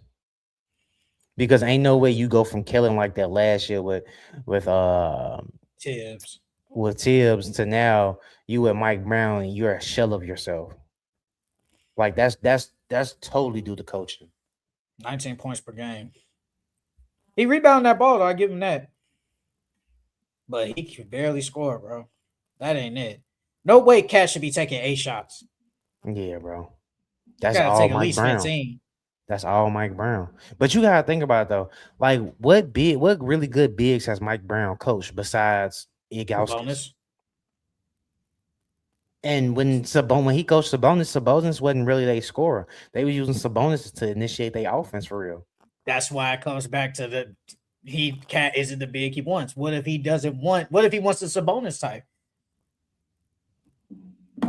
That hub type center. Like, what if he as a coach? Go ahead. No, I was gonna say, what if he wants like the Sengun over Cat? But then that just shows you're not a good coach, because as a coach, that defense would be bad though. It'd be worse. Yeah. Because as a coach, you're supposed to look at the players that you got and create a system with the players that you have. And he's not doing that. You're supposed to create a system around your team, not have a system in your team whatchamacallit, and your team confines to that. No. Another disappointment I got, Cam Johnson. We thought that Cam Johnson coming there, it would make his life easier. He would be shooting the ball really well, but like you said earlier, he's scared to shoot. He's scared when he gets the ball, he's not decisive at all. He's indecisive. So Cam Johnson is definitely a big disappointment. Could we say the Milwaukee Bucks? No, I ain't got them on there. I knew they was gonna be ass this season. Well, not this ass though. That's what I was saying. Like, not this ass. I would put them on there. They've been dookie. Bro, it said they lost their 4 games by like 15 plus points, bro. That's Like, insane. bro, they be getting beat down. Celtics, Hawks, and the Bulls, surprisingly. You know, I didn't know the Bulls won that game. I didn't know they won. I'm surprised they won. And they Yeah, lose to the Knicks. they went on that 27-0 run. Man, because the Bulls didn't win no games all of February. No games. It's crazy. I ain't gonna lie, I don't got no discounts. The last player that I got, Derek White. With JT being injured, I thought that Derek White, because Derek White played really well last year. And I thought that coming into this year with no JT, he, having a bigger role, offensively, that he would get around like that 20 points per game average. But he's only averaging 17. Yeah. So it's like and then you're taking more shots than you did. You're taking about like 4 more shots than he did last season. So it's like I would have thought you would have been at that 20 point per game mark, but he's really not. He's shooting worse from the field than he did last year. From 3 at least, and then he's shooting worse than he's shooting almost 60%. Almost 60% from the twos, but this year he's only shooting like 47. And then from the field, he shot 44 last year. He's only shooting 39 this year. So Derek White's definitely been a disappointment. Well, that's it for our surprising disappointments. Before we get into our takeaways, because I know we got to go, I'm surprised we didn't bring up the Stephen A. Smith and the Zion Williamson, though. I'm surprised we didn't talk about it.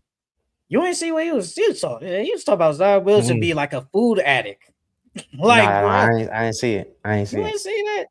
Because Zion Williamson was talking about let me see if I can find it. He was talking about like it's the most difficult point was when I missed my 3rd year with a broken foot. There was a lot of criticism of my weight, my care for the game. I was really low because I just wanted to play basketball.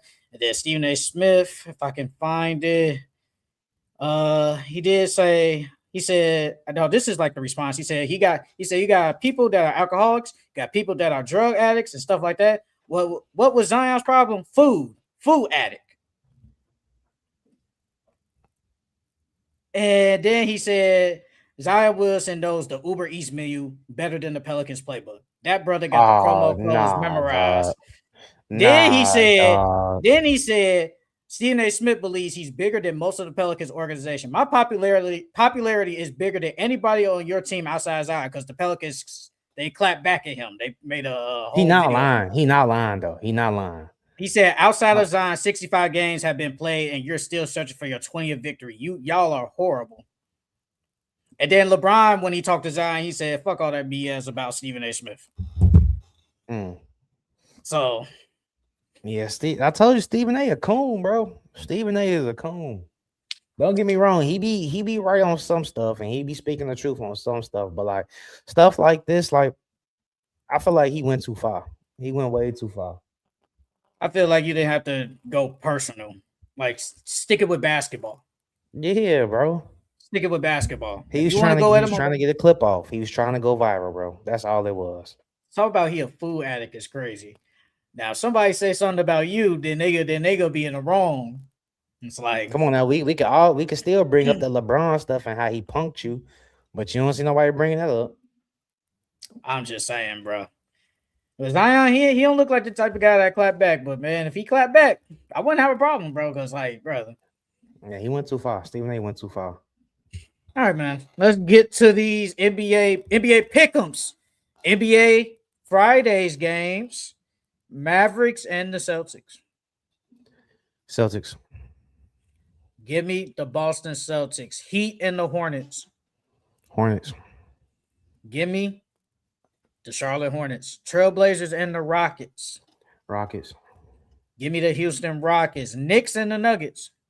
Nuggets. Give me the Denver Nuggets. Pelicans and the Suns. Suns. Give me the Phoenix Suns. Clippers and the Spurs. Spurs. Give me the San Antonio Spurs. Pacers and the Lakers. Lakers. Give me the LA Lakers. NBA Saturdays games. Magic and the Timberwolves. T-Wolves. Give me the Minnesota Timberwolves. Nets and the Pistons. Pistons. Give me the Detroit Pistons, 76ers, and the Hawks. Sixers. Give me the Philadelphia 76ers, Clippers, and the Grizzlies. Clippers. Give me the LA Clippers, Jazz, and the Bucks. Jazz. No, wait, Giannis back. Bucks. Give me the Milwaukee Bucks, Warriors, and the Thunder. Thunder. Give me the OKC Thunder, NBA Sundays games, Bulls, and the Kings. Kings. Give me the Give me the Chicago Bulls, Celtics, and the Cavs. Celtics. Ooh. Give me the Cleveland Cavaliers, Knicks, and the Lakers. Knicks. Give me the LA Lakers, Pistons, and the Heat. Pistons. Give me the Detroit Pistons, Mavericks, and the Raptors. Raptors. Give me the Toronto Raptors, Wizards, and the Pelicans. Pels.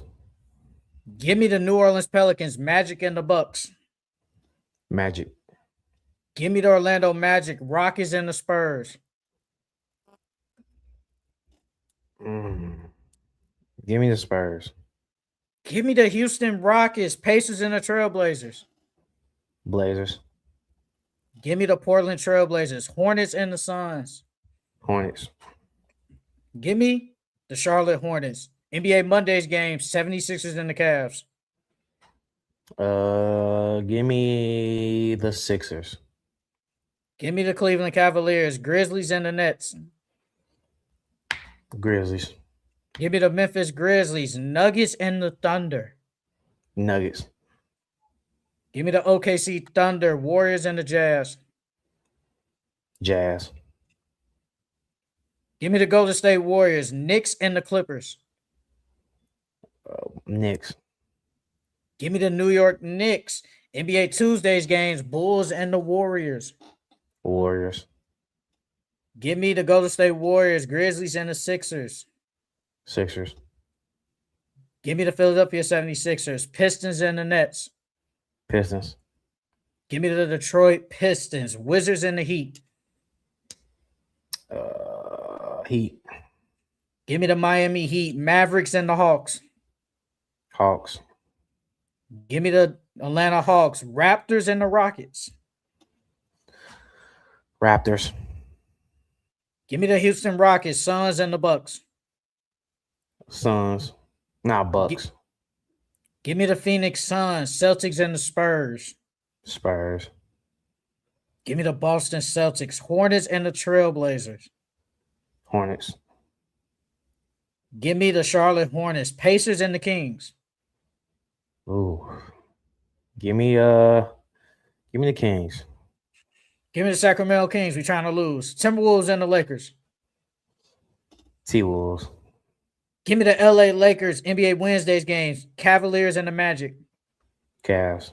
Give me the Cleveland Cavaliers, Raptors and the Pelicans. Raptors. Give me the Toronto Raptors, Knicks and the Jazz. Knicks. Give me the New York Knicks, Rockets and the Nuggets.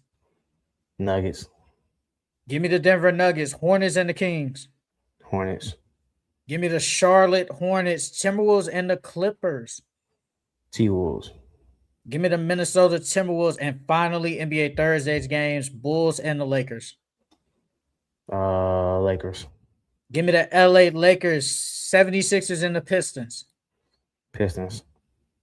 Give me the Detroit Pistons, Suns and the Pacers. Suns.